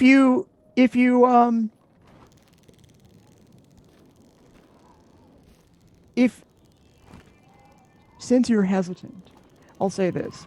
I'll say that you're taking a risk to not to sort of get Chuck all the way to the hospital, right? We'll say that like if you succeed at this take the risk, then Chuck gets to the hospital and nothing bad happens. If you don't, well, then we might have to play out like additional things that could happen. If that's fair, if that sounds fair to you. I think it does. Are we at physical? My question is, because I'm trying to figure out what power tags might apply to this. Is this like a physical risk thing? Is this a mental risk? Like, oh, I see what you mean. Yeah.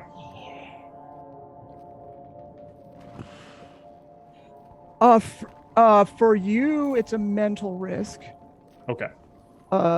For Penny, well, I think maybe since I'm hearing your hesitance, that making you both roll take the risk might be too much. So we'll say, Penny, if you want to run and let your dad get eaten by dogs,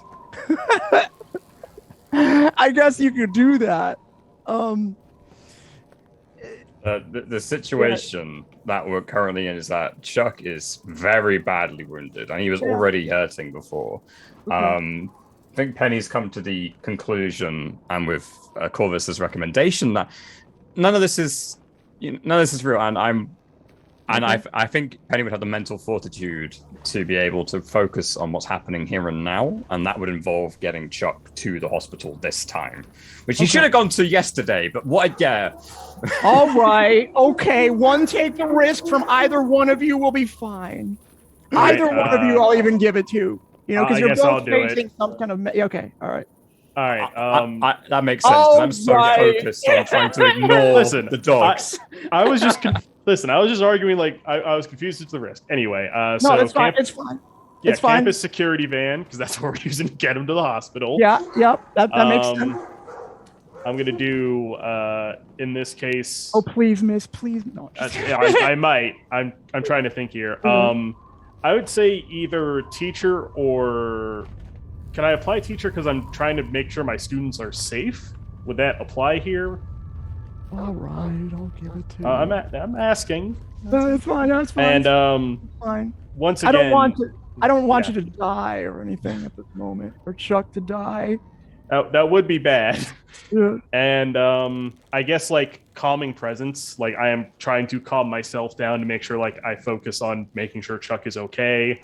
Like the rest of the stuff doesn't really matter to me. So I'm calm me down as well, so I'd probably pull Calming more. presence. I'll give you that because it might calm down Penny, not necessarily calm yourself. I'll be able to pull more effectively then, so that makes sense. And no, I think those two counteract. Because I was going to say, I also want to use put the fear of death into him. Like, someone is clearly messing with us right now.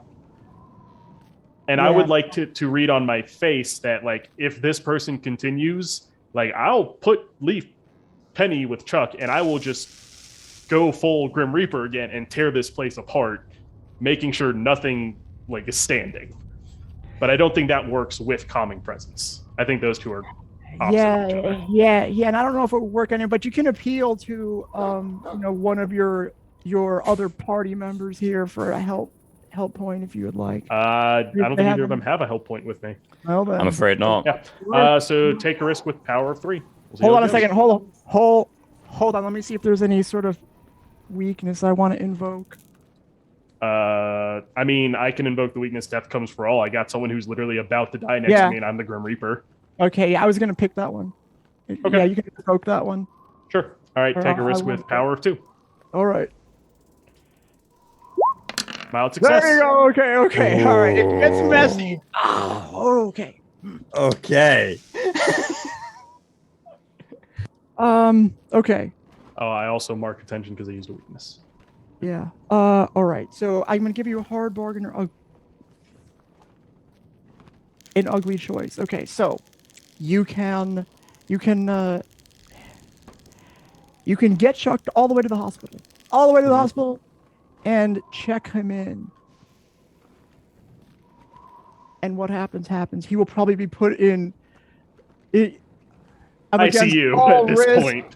Yeah. Well, he might be in the ICU, but then he'll end up, surely because, that's just how the world works. He's going to end up in the same room as Holiday one way or the other, like at some point. Right?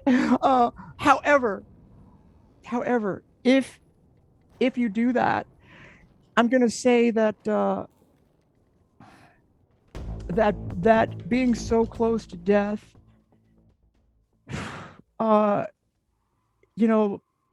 both like running away so quickly and letting all of this bad stuff happen has to take some kind of toll, right? And I would say that you could get Chuck there safely, but you're both going to be, I'm going to suggest like what is a tier 3 status? You think that would be that you could take as a cost, both you and Penny, tier 3. I know for a fact what I would take. It's absolute shock and depression, like mental shock. She just watched her father be supposedly eaten alive by dogs. I mean, she didn't see it happen, but it was going in that direction, and that's a terrible thought. Now, if you don't want to take these statuses, you can avoid taking those statuses, and you could still get Chuck to the hospital, but Chuck will have to roll a take the risk and not die.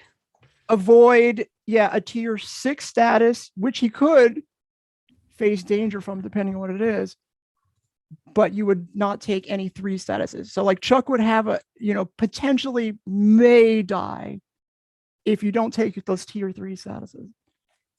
I would say Penny would take the status anyway, personally. I don't think she's got enough experience in this really weird, powered-up world to justify being able to mentally process what's happening after the fact as just something that happened. So exactly. I think the issue with Corvus taking the status here is I'm not sure what the tier 3 status would be for him, because this is actually somewhat normal for him at this point. Like, this is the second time he has saved Chuck from an explosion. Mm-hmm. It's not the first time he has he has seen Chuck close to death. And like, he is also much more in touch with the Grim Reaper aspect. So if someone dies near him, that doesn't affect him as much as like a human being anymore, because he's like, death just kind of happens. Yeah. Well, I mean, I'm going to say if you can't think of one, then that'll make the decision for you. I think it is going to be kind of putting it up for Chuck to take the risk, because once again, unless one of like Karsh, Paul, do you have any ideas of what Corvus tier 3 status might be to take? Less human. Oh, that's good. Yes. Well, You realize mentally that you are caring less about Chuck's safety, or you're not so caring whether he dies or lives, and that maybe triggers something within you. Detached humanity, that type of, yeah. Perfect. Yeah, I can see that. I'm just trying to. Yeah, I guess it would just apply in social interactions, is how it would apply. Okay. Also, maybe in like your restraint and things like that as well. Yeah. So we'll say Emotionally detached 3. or we'll say inhumanity 3. Yeah, okay. I'll do that.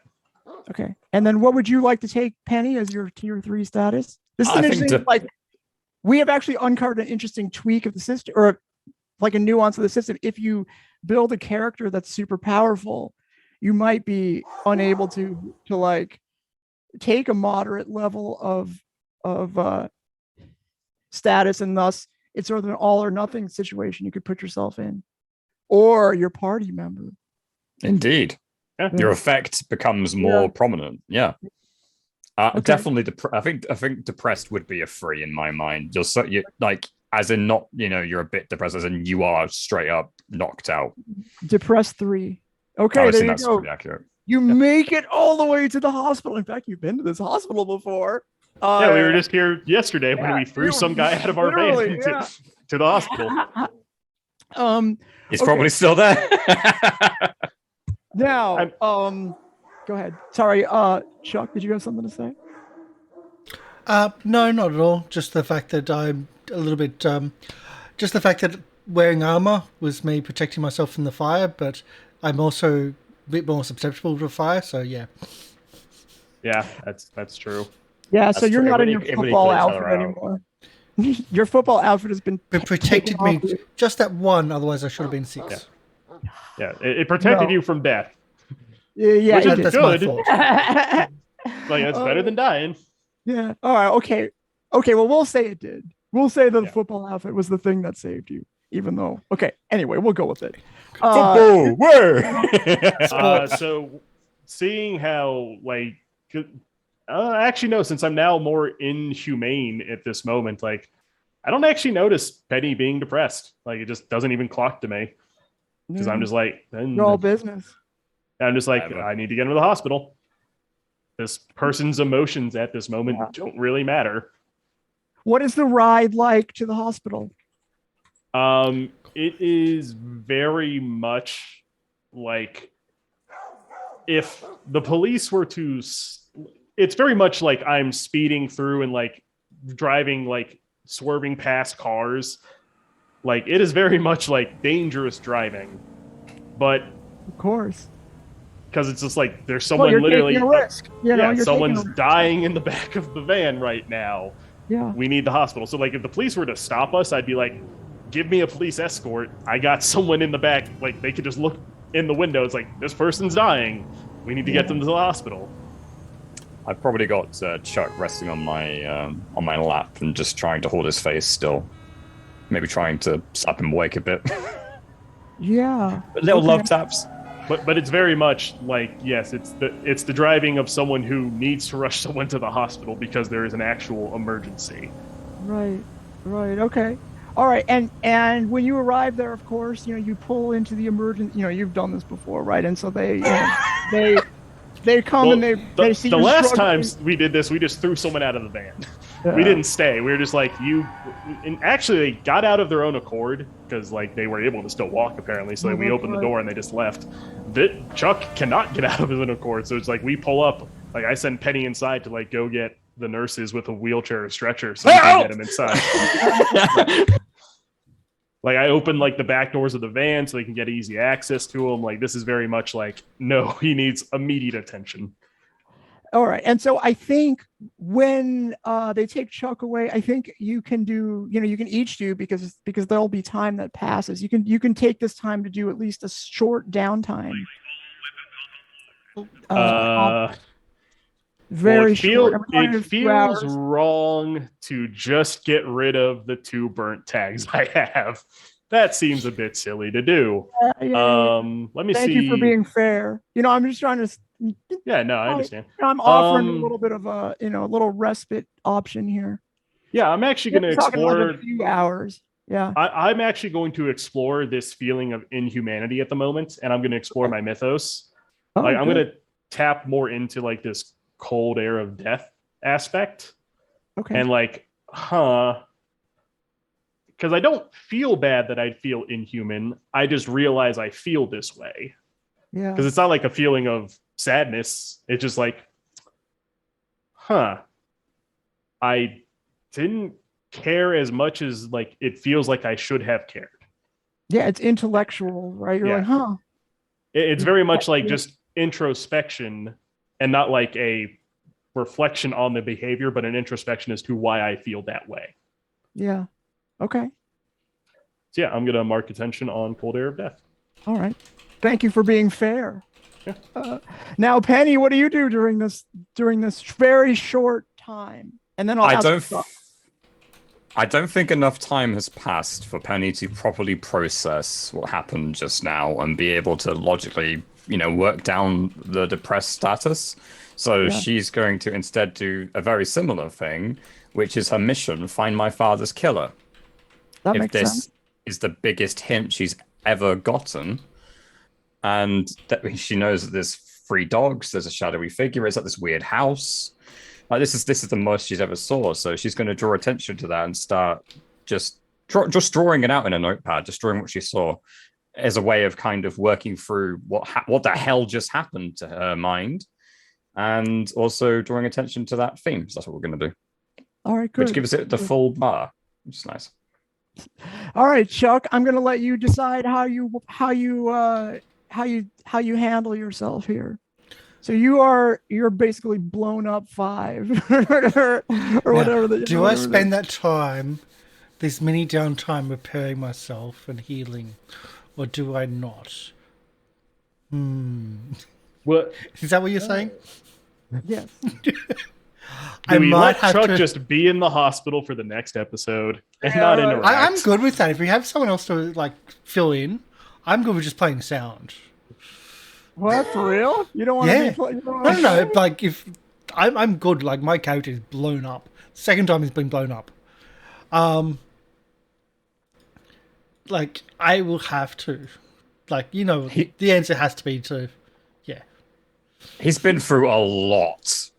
And that's just the time I saw it. Because I was about to say, you can't really give attention to a logos when you're unconscious. You can't really work the case when you're unconscious. Oh, you can't. You can't really prepare for your next activity when you're unconscious. I guess you could explore your mythos if your mythos had something to do with being unconscious all the time.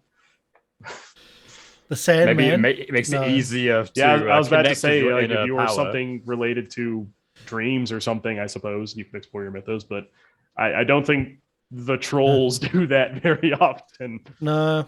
Yep. It's pretty much, yep.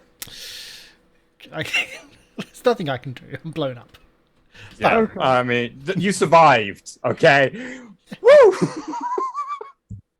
All right. By the skin of your teeth. Yeah. Okay. So you have a. So I'm gonna give you this. I'm gonna say that the surgery or whatever they do to you is successful. You're patched up enough so that you become conscious. So you're now like, Bash 2 has been superseded by. And what's it get to your four status? Post-op 4, like post-operation 4. Yeah, that's a good one. Nice. Did they do anything about him being poisoned? Good question. No. Okay. I mean, we can only do one status, so we'll do. That's fair. We'll do. body. That's going to be fun because I will say, I'm just going to keep on getting worse while in the hospital until they figure that one out. Yeah. Like the Doctor House equivalent comes in. It's like, no, it's not lupus. Damn it. He's contracted this rare bird disease from us. It's like full body damage 4. That's what it is. So I know that if you try to do anything, it's gonna, anything physical that you don't turn against. Well, of course, you burned that, right? Burn that tag, being able to turn your pain against or use strength against them. Okay. He also will feel two. all of this pain because his pain receptors are now That's the fully worst on. part. No, Yeah. I just want to bring this. So, use my strength against them is different. That's using if someone else has strong, I can turn that against them, as in using their strength against them. Oh, I see. You probably, if you're probably thinking of like impact makes me stronger. That's what I'm thinking. Okay. I'll burn both of those because I do have two, essentially in two different areas, which I will totally understand. But having that, yes. Okay. Yes. Right. That's why that is a big thing about my character. Because I've got pretty much the same tag, but different ways of having it. Now, I was going to open the next scene, in your hospital room, but if you don't, if you wanted, okay, all right. So I assume the two of you are going to go and check on Chuck, right? No. Yes. Yeah. I mean, you can is, say no. The other thought I had was like, I assume the doctor comes out. It's like, hey, the surgery was a success because, as far as I'm aware, Chuck doesn't have a next of kin. Like, I don't know if Chuck has parents. I've never seen them, met them, anything. So as far as I'm concerned, like, I might be Chuck's emergency contact for all I know. I think you are. I think we discussed that at the time. I'm pretty sure you are. Like, so if anything happens to like Chuck, like it just comes back to me. It's probably Coach actually. Yeah, you're not that important. That's fair. I mean, I certainly understand Chuck's thought process. Like, yeah, I made the Coach my next of kin's. Like, okay. So I think like because I assume doctor comes out, tells us, hey, operation was a success. He's resting right now.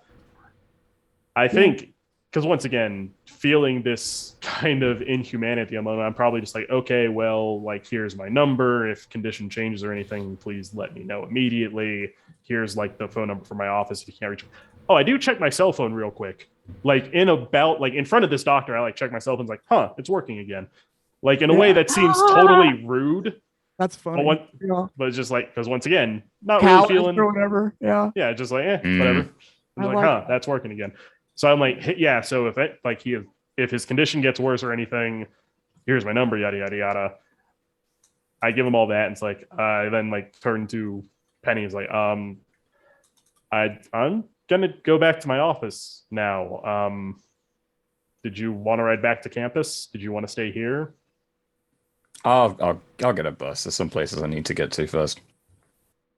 Okay. When you're done with that, stop by the office so we can talk a bit more. And Corvus takes the security van and drives it back to campus and goes to his office. All right. So Chuck,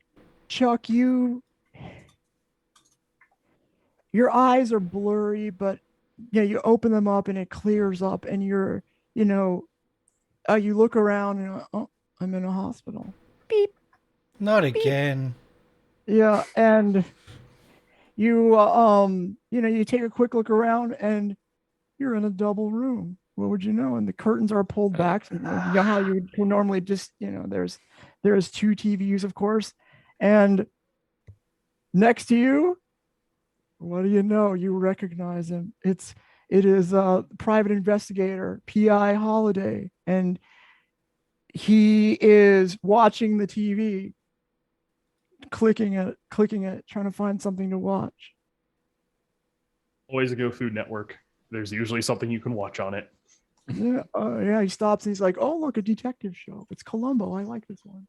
Well, that's a good choice. It's the best detective show. Yeah.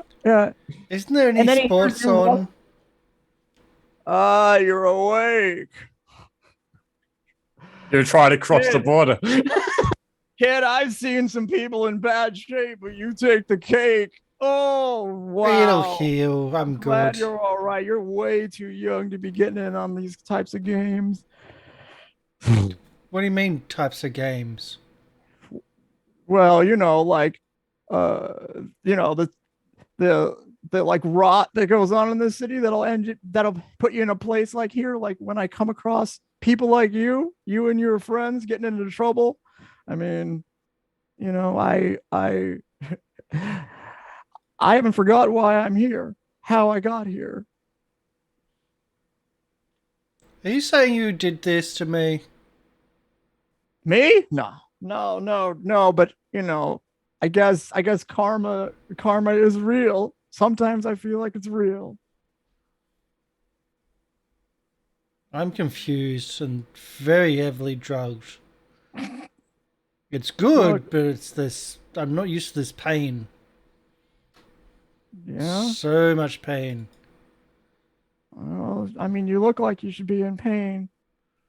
Well, last time it wasn't too bad. Well, the time before that, it wasn't too bad. The electricity wasn't bad either.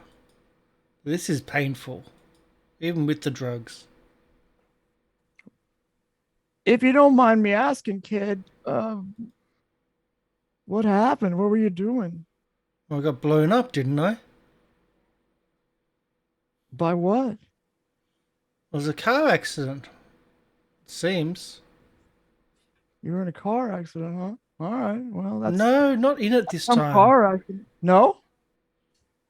Last time I was in a car accident, and she was there, and I tried pulling her.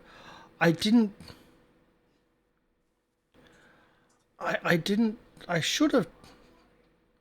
No, I did die. I did die last time in the car accident. I'm trying to save her. And then I ended up in the hospital and couldn't feel it all, like any of the stuff. Wait a second. And this time, the car blew up. Wait, how can there be two car accidents? How can she be in both? Sorry, I'm taking notes. Little hamster in Chuck's head runs faster on the wheel. If you weren't here, I just feel like I just had that first car, but I met you after that one. Yeah. So you were in a wait a second. Let me see if I understand what you're saying. And this might be the painkillers talking, but you trying to tell me that you died in a car accident and then you came back to life Just and then a little bit. almost died again? You died twice? Just it was. Just a little bit? They said afterwards it was like, what do they call it? Clinically. Oh, clinically dead. Oh, Yeah, but no, I'm but I healed. I was good, and that's when. Yeah. Hmm. And then I got back into football and got a bad injury and healed back from that. But they said I was on drugs because I shouldn't be healing so quickly. Okay. Well, let's just I've got a bone to pick with you and your crew, but otherwise I hope you feel A bone to pick with us? I blame your girlfriend. you see his like eyes bright up. Yeah? You mean my girlfriend? You mean Goldie? That's right. We're kind of an item, Well, you She tell really her. likes you. Oh no! Man, You tell that to her because the two guys we have met on this case so far, both terrible in unique, interesting ways. And by unique, I mean very obvious ways. Yeah, she's got a. Oh yeah. she's quite a firecracker, isn't she? He's gonna leap over the bed and try to strangle you in a minute. I mean, like, she keeps on turning up where I am. Last time I woke up in a hospital bed, she was stroking my hair, and it's just weird. What?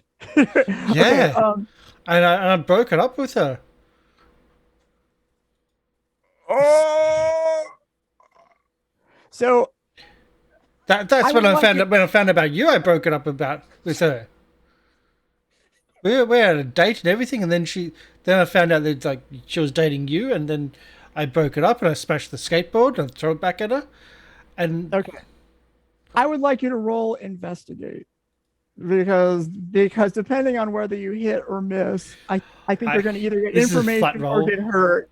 Okay. and it's just a flat roll. Now hold on a minute. I would like to argue. Okay, you go. already rolled. All right. Well, anyway, it's a miss. Yeah, So he's like, "What?" He jumps out of it. He like rips the ivy out. He's like beep beep beep, and the thing just goes beep or whatever.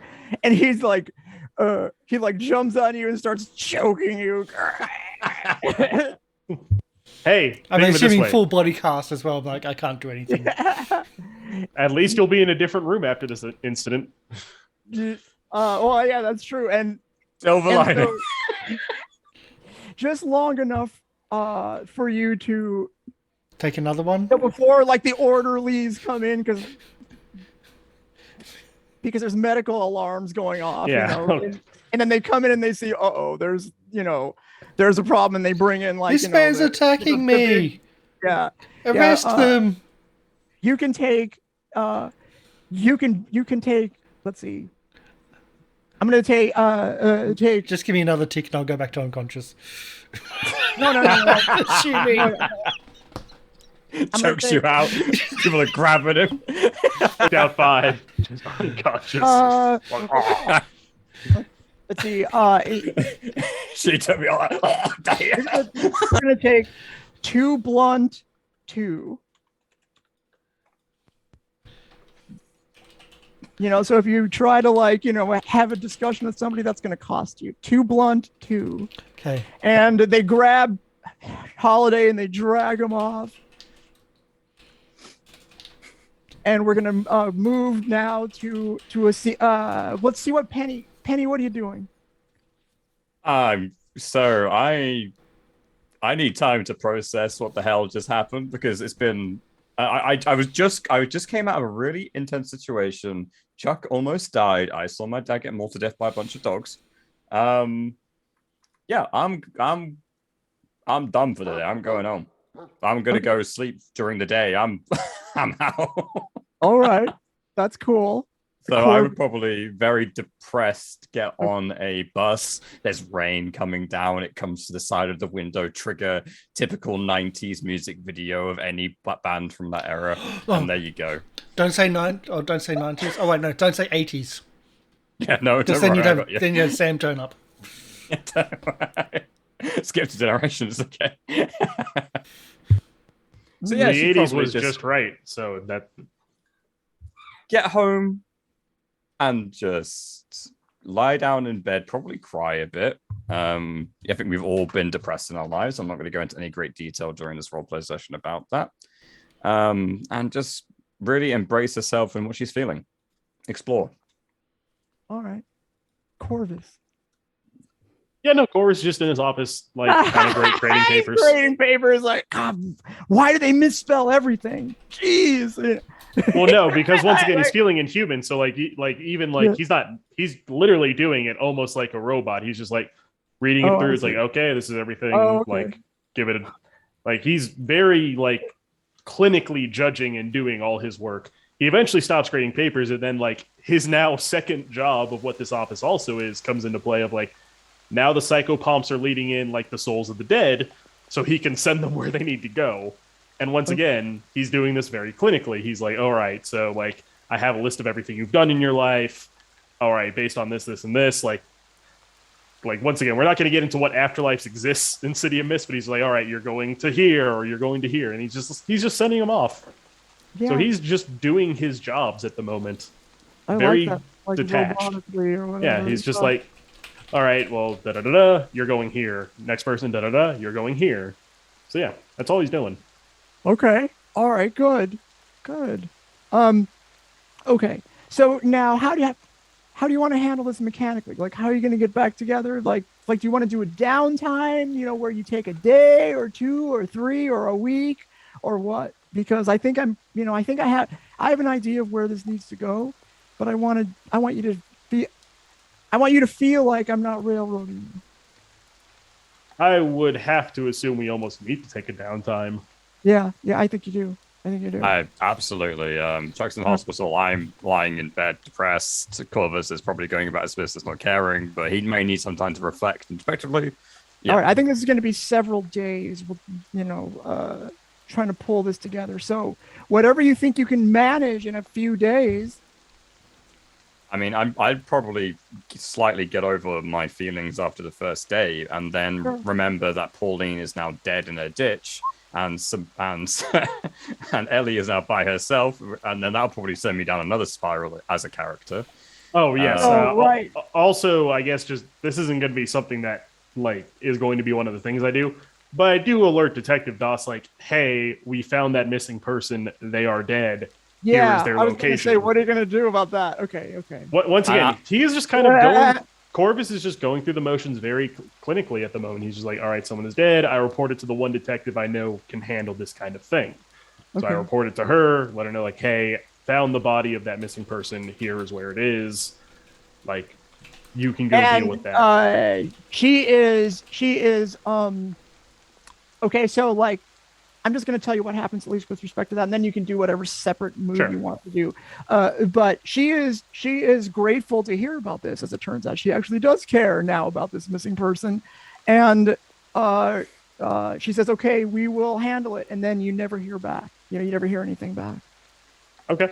Yeah, I don't know if you expected it, but she just doesn't ever check in with. Corvus, once again, being in this inhuman state, doesn't care about the follow-up on this anymore, because he feels like he did what he was supposed to do. He found the missing person. It wasn't in the best state, and he reported to the police to handle the rest. I would message Do, because Do had contact with Ellie, and she would be the person to be able to contact her about the situation with Pauline. And I don't know if Do would even want to, but I think in Penny's mind, Do has been called away on a family emergency, and therefore she can only give you, she can only quickly on her way out give you the contact information for Ellie. She's oh, you better handle this. You're right. You better let her know. Otherwise, it's gonna be, let her, from somebody with a friendly face, maybe. I trust you to handle it, she says. Bye-bye. See you later. Good luck. Good luck. Shit. Okay, I'm going back to bed. Hot chocolate bed. Okay, so let us work out mechanically the downtime move. We'll start with Chuck. Mechanically, healing. Okay. Recovery. Hopefully, I'm not attacked again by Holiday. Although, if I'm still in his room, he's probably going to say something wrong again and be attacked. They're not going to let the person who just attacked you stay in the same room as you. No hospital does that. And if I can get the police on him, hell yeah. And also tell every nurse or anything, if Goldie turns up, Sam turns up, she's not allowed in the room. They're oh, it's too late. Sorry. She is not on the friends and family list of visitors. Cannot enter the room. Yeah. But she was there during the operation. What are you talking about? Mechanically, I've got to heal. And even though I've got 6 burnt tags. Yeah, you don't have a choice because you have. Okay. So I'm gonna say, because you're poisoned, and let's say they discover the poison, but they can only, and this time they can take 1 tier away. So we'll say poisoned 1, and then we'll say broken bones 3. Yay! I'm healing a little bit. On the road to recovery. Not bad. And you're discharged. And you have your cast and you're, hobbling around. They let him go even when he's poisoned. It's America. Yeah, I was about to say, you think the NHS. poisoning would keep you in the hospital a little longer. No, it doesn't. It's just, it's like not in the city level. It's like, it's like what, it's tier 1 food poisoning basically. Hey, it'll go away. It'll go away on its own. They don't have the national healthcare system. No, they don't. We'll say poison. We'll say nausea 1. How about that? Or yeah. Okay. I didn't know that Goldie was on the scene. Okay. Oh no. Mm. She's my favorite NPC thus far, so you can make fun of her all you want, but it's gonna take a lot for me to kill her off. I I like. mean, we can always do it for you. We can be like, all right, go leave. We're done with you. Death. You have proven to be far too annoying to keep around ever again. Okay, and so Chuck, you're discharged, and okay, so mechanically, well, what you have days, you have several days here, Chuck. What are you doing? Mechanically speaking, like with several days. Well, not mechanically, narratively. Narratively speaking, with several days of after being discharged from the hospital, way too early. I just feel like I'm going to end up sleeping under the bridge, and just actually, I'll turn up to practice. Ah, nice.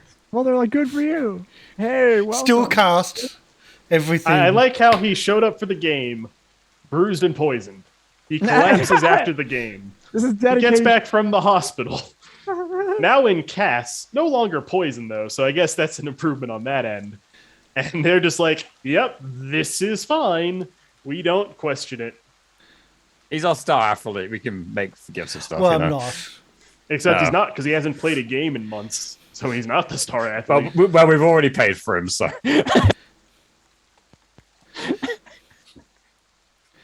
So that's what he's going to try to do. Is turn up for practice. Okay. All right, good. Now how about you, Corvus? So I'm a bit torn here. Because I can either prepare for my next activity of like, all right, I'm going to get my burnt tags back. Yeah. But I'll still be in this state of like disassociation with the rest of humanity. Yeah.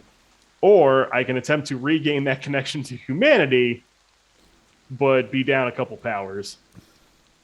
I think, yeah. I mean, I think I know what.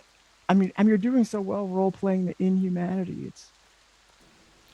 You kind of want it to stay, don't you, MC? Yes, he does, but it doesn't matter what I want. Most of my powers at this point are. Yeah, you know what? Yeah, I'm just going to prepare for my next activity and recover those burnt power tags. Like, once again, by doing that introspection kind of like, all right, I am becoming more of this kind of inhuman figure of death. What does that really mean for me?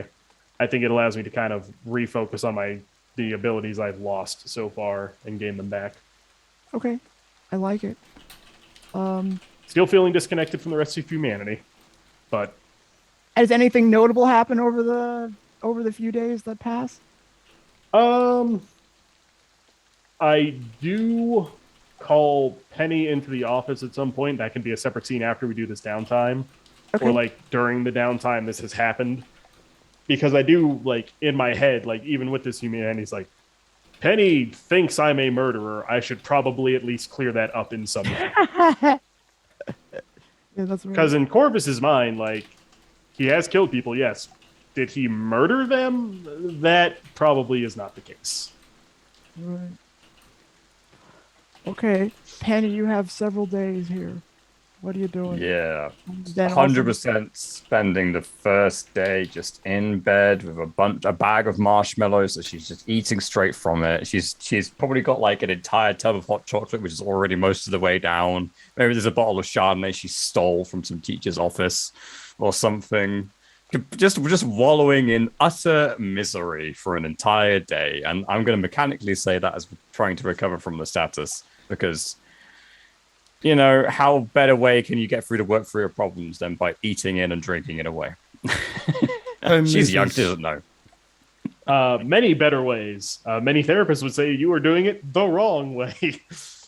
Oh, she's young and doesn't experience that yet. This is an entirely new frontier. My favorite soap did this. It has to be right. I don't know any better. I remember that movie where the person got broken up with and they just sat in their pajamas and ate ice cream all day, and then they felt better and moved on to their nice magazine job. And then I'm going to very quickly on the second day realize that's not what happens. And you just wake up with a hangover and feeling very sweet, like you can still taste mushrooms. I think at that point, I would try and contact Ellie because misery loves company. Okay.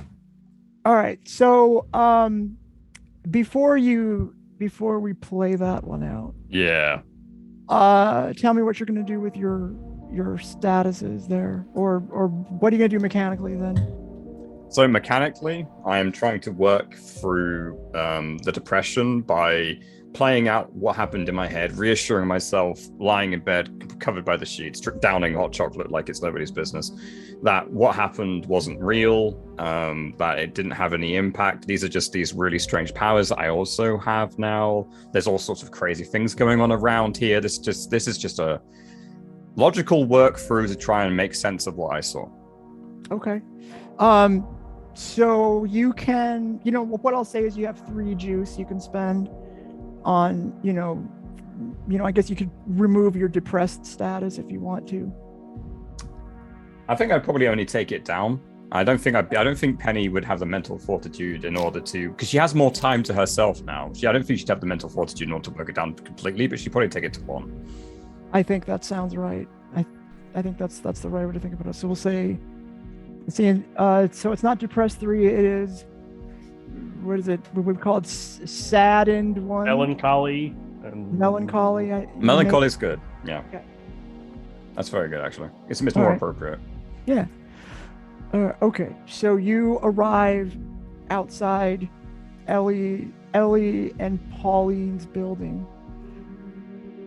Oh, you don't just call, you go there physically? No, I'm going. Yeah, no, I'm going. The person who just got out of the depression state. Let's report the death of a loved one. This is fun.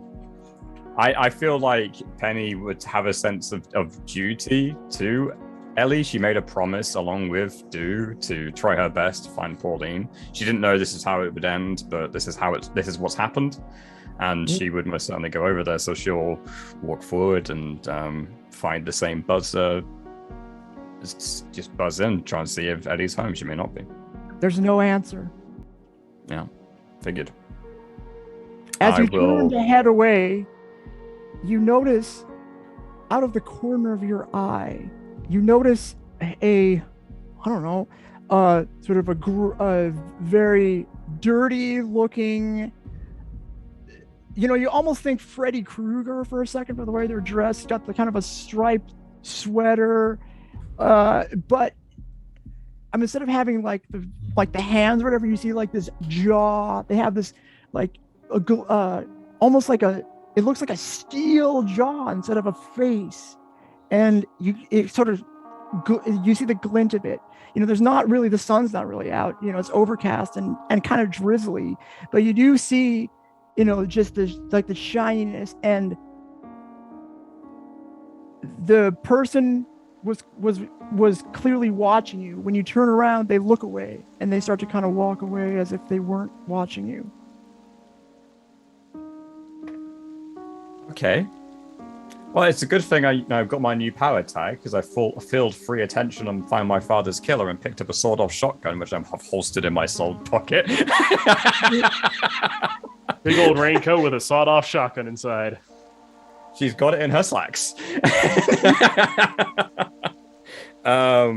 Yeah, okay.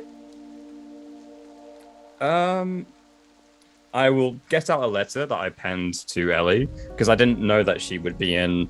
I assumed that Corvus, having the contact information of that member of the police, would have let him know, considering they tried multiple times to contact them about the case. So I think Penny would be able to make the assumption that they would probably let him know. So maybe Ellie's already found out that way. Either way, she just penned a letter. It's just a very simple letter.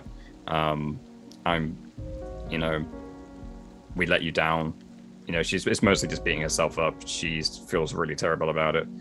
I really am so very sorry. We tried our best, but it wasn't enough. I'm sure that when when you land on your feet, we would be happy to tell you what we saw if you want to know. And that's it. Where do you leave the note? Well, I'm assuming this is a set of flats, right? So they probably have mailboxes, and if they don't, she would probably pin it to the or just try and slap it in, like slot it into the little plastic buzzer, because typically they have like a bit of room if there isn't a mailbox directly affiliated with her flat, because some do, some don't. If you are interested in making sure she gets this letter, you can roll change the game. I would like to roll change the game. Create a mail slot. I'm aware of every tiny moment. Yep. I would definitely apply. Yep. Roll it straight. We'll +1. Mild success. Okay, all right. So you can okay, so I assume you want to create a temporary story tag mail slot. So what you do is yes. you see the mail slot, and then you drop the letter in there, and then for some reason like it jams, and the slot, whatever, like you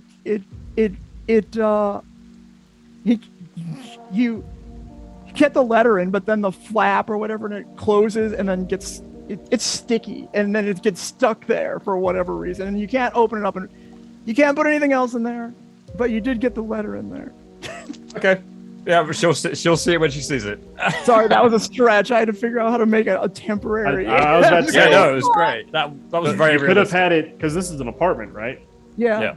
You could have had it been like there is a mailroom at the apartment. The like post office person has them all open to deliver letters right at the moment. You just put it in with it, and then they shut it and lock it. That would have been better. Okay, that's what happened. That's what happened, and now the door closes. All right. Okay. Yeah, I really want to do this in person if possible, but I'm not gonna just text her and say, "Lol, sorry for your loss. She fixed it herself." That's not humane. And then she just goes back to the probably she needs to go do some work, so she'd go back to the student press. It depends on which emojis you use.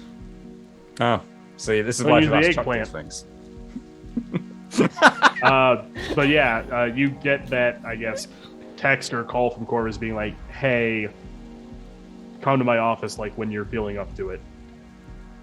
I'd probably be at the student press looking in to get some work done and get the text. Yep. Okay. Let's do that first. Yeah. And then head over to you. All right. So after your downtime, I assume you get back together. Now I do want to ask, like, what is supposed to be for our time? Like, I can keep playing. I just don't know. This is about a nice time to do. Okay. Because we're pretty much at that 3 hour, and most of our shows have been, for this channel, like this one's been 3 hour. And I think it feels like a nice plot. Yeah, I think so too. We're very much reminiscent, very much in that state of recovery. I would like to know before we end, though, when like when the downtime is over, right? What do you all get together again, and where? So order of operations for Corvus, I think, is have this conversation with Penny to clear the air about being called a murderer. And then it's conversation with the three of us being like, so I told the detective what happened. How do we want to continue doing this? Do we not? Because I think in terms of both emotional and physical like exhaustion from a case, this has been probably our most taxing in terms of it. At least on Corvus's end, like this is probably the most like he has been pushed to really go outside what normally he does. Yeah. Chuck only got blown up once, so this is nothing. I don't know what strings we can pull, but thank you for clarifying that situation with those deaths. That makes me feel a bit more happy about being in your company. In the nicest way, I know you're the epitome of death. I'm sorry, I'm still having a really hard time understanding these powers. I will get it though. I will. But thank you for clarifying that you weren't responsible for those deaths. I mean, I was responsible. Whether or not they were murders is more my point. They were going to... It was more of if I did not do it, they would probably keep coming after us until they killed us, which not as huge a threat to me as it is to everyone else I know. Self-defense is a very vital and valid strategy. I am now learning as she places a sort of shotgun on the table. By the way, whenever you get back together, you notice that there is outside your office window, you see that there, a random, like, I don't know, carnival performer out there, somebody decides they want to put on a show, like a fire eating show. And you see that the person looks kind of disheveled, torn jeans, sweater, almost like a Freddy Krueger looking thing. And the students are interested, gather around, and you see this person has a flaming scimitar and they swallow it. And you're like, huh, interesting. Same guy I saw before? No, you don't see the iron jaw this time. You see a person with a flaming scimitar. Also, for moving forward, like, now that I know Pauline is no longer with us, I can call upon her spirit to see what happened. Yeah, you could. And Chuck, are you going to meet with them too? I assume, right? Yeah, eventually, yeah. I've got the coach's playbook. So I've been sitting on the side, sitting on the sidelines for the last 2 games. Like, so I've got the coach's playbook as my new thing. Coach's playbook? Yeah. Tactics. Okay. Learning all the new stuff because he wasn't there for the past few games. Is that like a new tag that you have now? Yeah. Ooh, fancy. Okay. Well, yes. You make your way to the meeting. You notice the flaming scimitar person as you walk by, and that's kind of interesting. And out of the corner of your eye, you see a couple of other people that are dressed somewhat similarly and disheveledly, just hanging around. But they're not causing any trouble. But you do feel like they belong in a carnival and not on a campus. Is this the new circus group that I've been hearing? You're not going to get funding at the university for a circus group. You need to play sports. Sports is the way to go. Don't just come here and try to get funding for your new. Oh, I'm going to go to university and do circus. I mean, come on, just like get a life. Like, it's just like, just because you got colourful hair and you don't belong. Sports is the way to go. Like, put some dedication in, get some exercise, clean yourself up, and get yourself some sports time. Circus is not the way to go. You don't go to university for circus. It's just silly. It's stupid. Just go get a job. Go play some sports at least.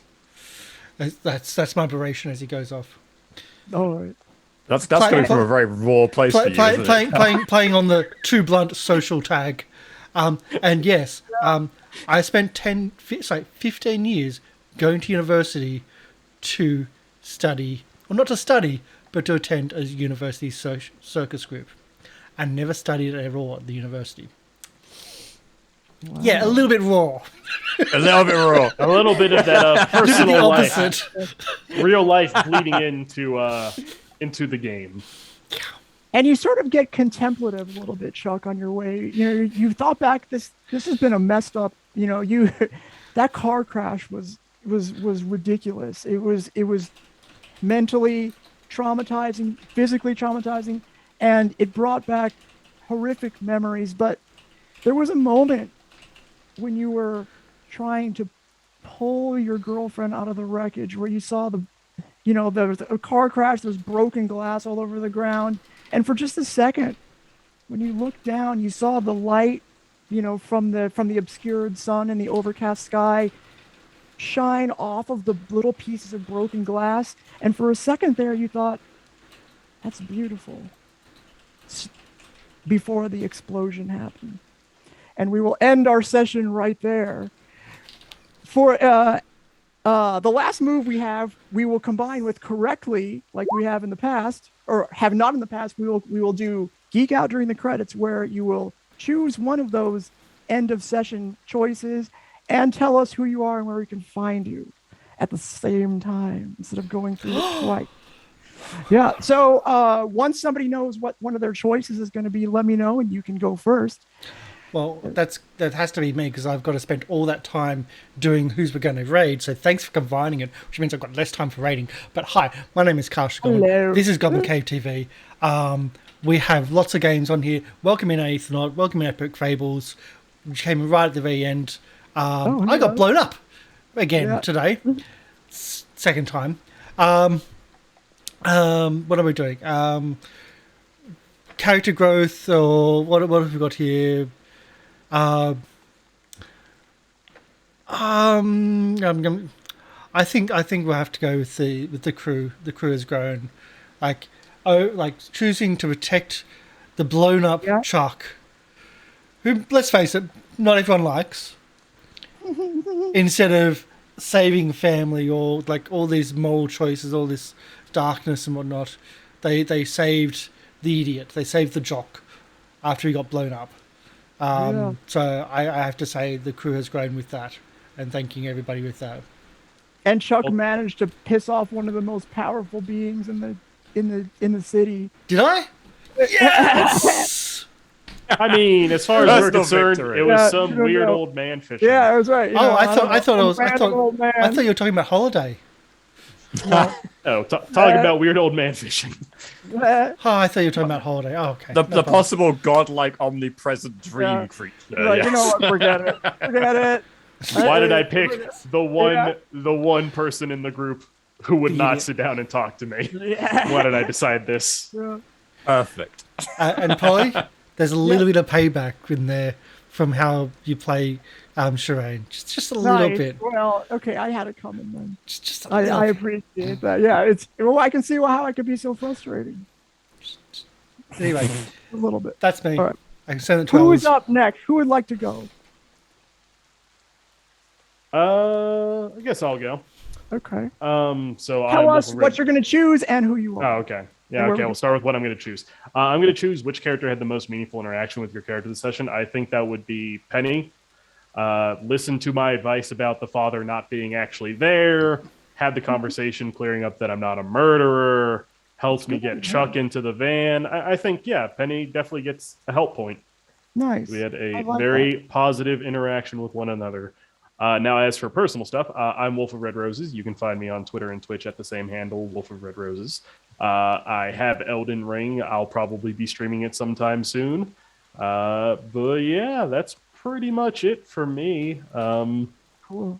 You can catch me on a couple, I assume, YouTube things on this channel as well for the birthday stream, Monster of the Week, if they're up there on YouTube yet. I don't know. That's more of Karsh's department. All right. Thank you for that. Penny, tell us what choice you're going to make from Geek Out during the credits, and then tell us who you are and where we can find you. So I think definitely paying attention to the crew with the exact same logic that Chuck used. This is my first real farage with this team of people. There's been one solid set of experiences, and I feel immediately that these people, although wacky in their own way, have a wonderful sense of camaraderie, and there is definite teamwork going on. They have their own strengths, and they seem to play each other up, and they seem to care. And I got so sucked up in that I was only focused on what was happening here and now and save Chuck rather than save my father as being eaten alive by dogs. So in Penny's mind, probably priority would be just very in how she feels. This crew's come a long way. I've only known them for a day, but I already feel like I'm part of the group. So I would like to mark attention to the crew. All right, real quick. Recover a tower you get to pick that. So one of you can mark attention, and one of you can recover a burnt power tag. And if we do mark an attention, we do get another upgrade to our crew theme because we'll be at 3. Okay. And then we can have one of the things be recovered. What were the What was the previous upgrade you got? The theater department, so we can have disguises. Okay. Good. Okay. All right. And I'm Polly. Hi, Polly. Hi, Polly. Hello. Sorry, did I interrupt you? The thing I was going to ask is, out of the 2 burnt power tags we have for the crew, we have the campus security van was burnt and the nurse's station was burnt. Which one do we want to recover? Oh, I didn't hear the security you van. you can only recover. I burnt the security van when we got you to the hospital. Thank you. Can I just put it out there and say the nurse's station? It seems to be really important to me often. It is sort of what has been keeping you alive. Yeah, so that's I fine. second this. We'll say that Zeke needed the van for something in the meanwhile, so we don't have access to it. Maintenance. Perfect. Fair enough. Yeah. We've been borrowing it far too often, and they're like, no, we actually need this for campus security. Please stop borrowing it. It's not your personal vehicle, you know. I have a personal vehicle. That's whose car we're It's just going a on now. randomly 4-door sedan. It just doesn't have a power tag, so it can't do anything cool. When he's full mythos, he gets a hearse. Well, when it's full mythos, I have a horse because I will literally just be riding on a white horse as death. So You will be very much the horse with the apocalypse version. Unfortunately, we can't call it Binky because of copyright. yes, that would. Can we call it Stinky or Dinky? We can call it something that does sound similar, just as long as we don't use the actual word. But yeah, all right. I think And I'm Polly. Oh, sorry. Go ahead. I'm Polly. I've been your MC. You can find me at twitch.tv/polypeople.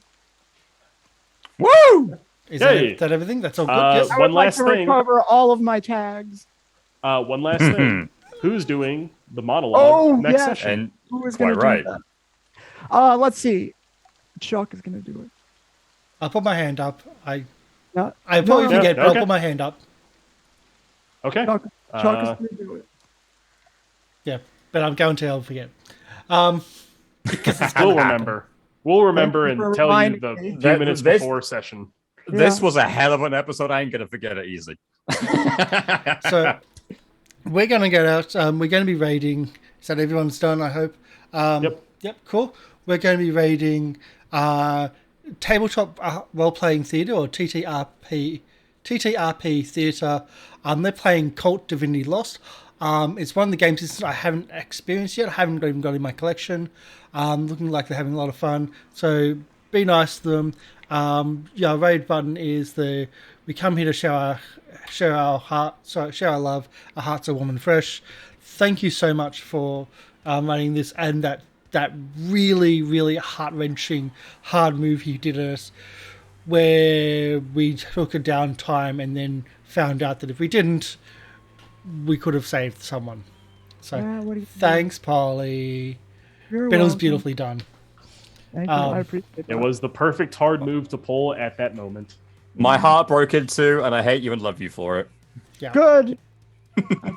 It's all right. My heart just grew 3 sizes too small.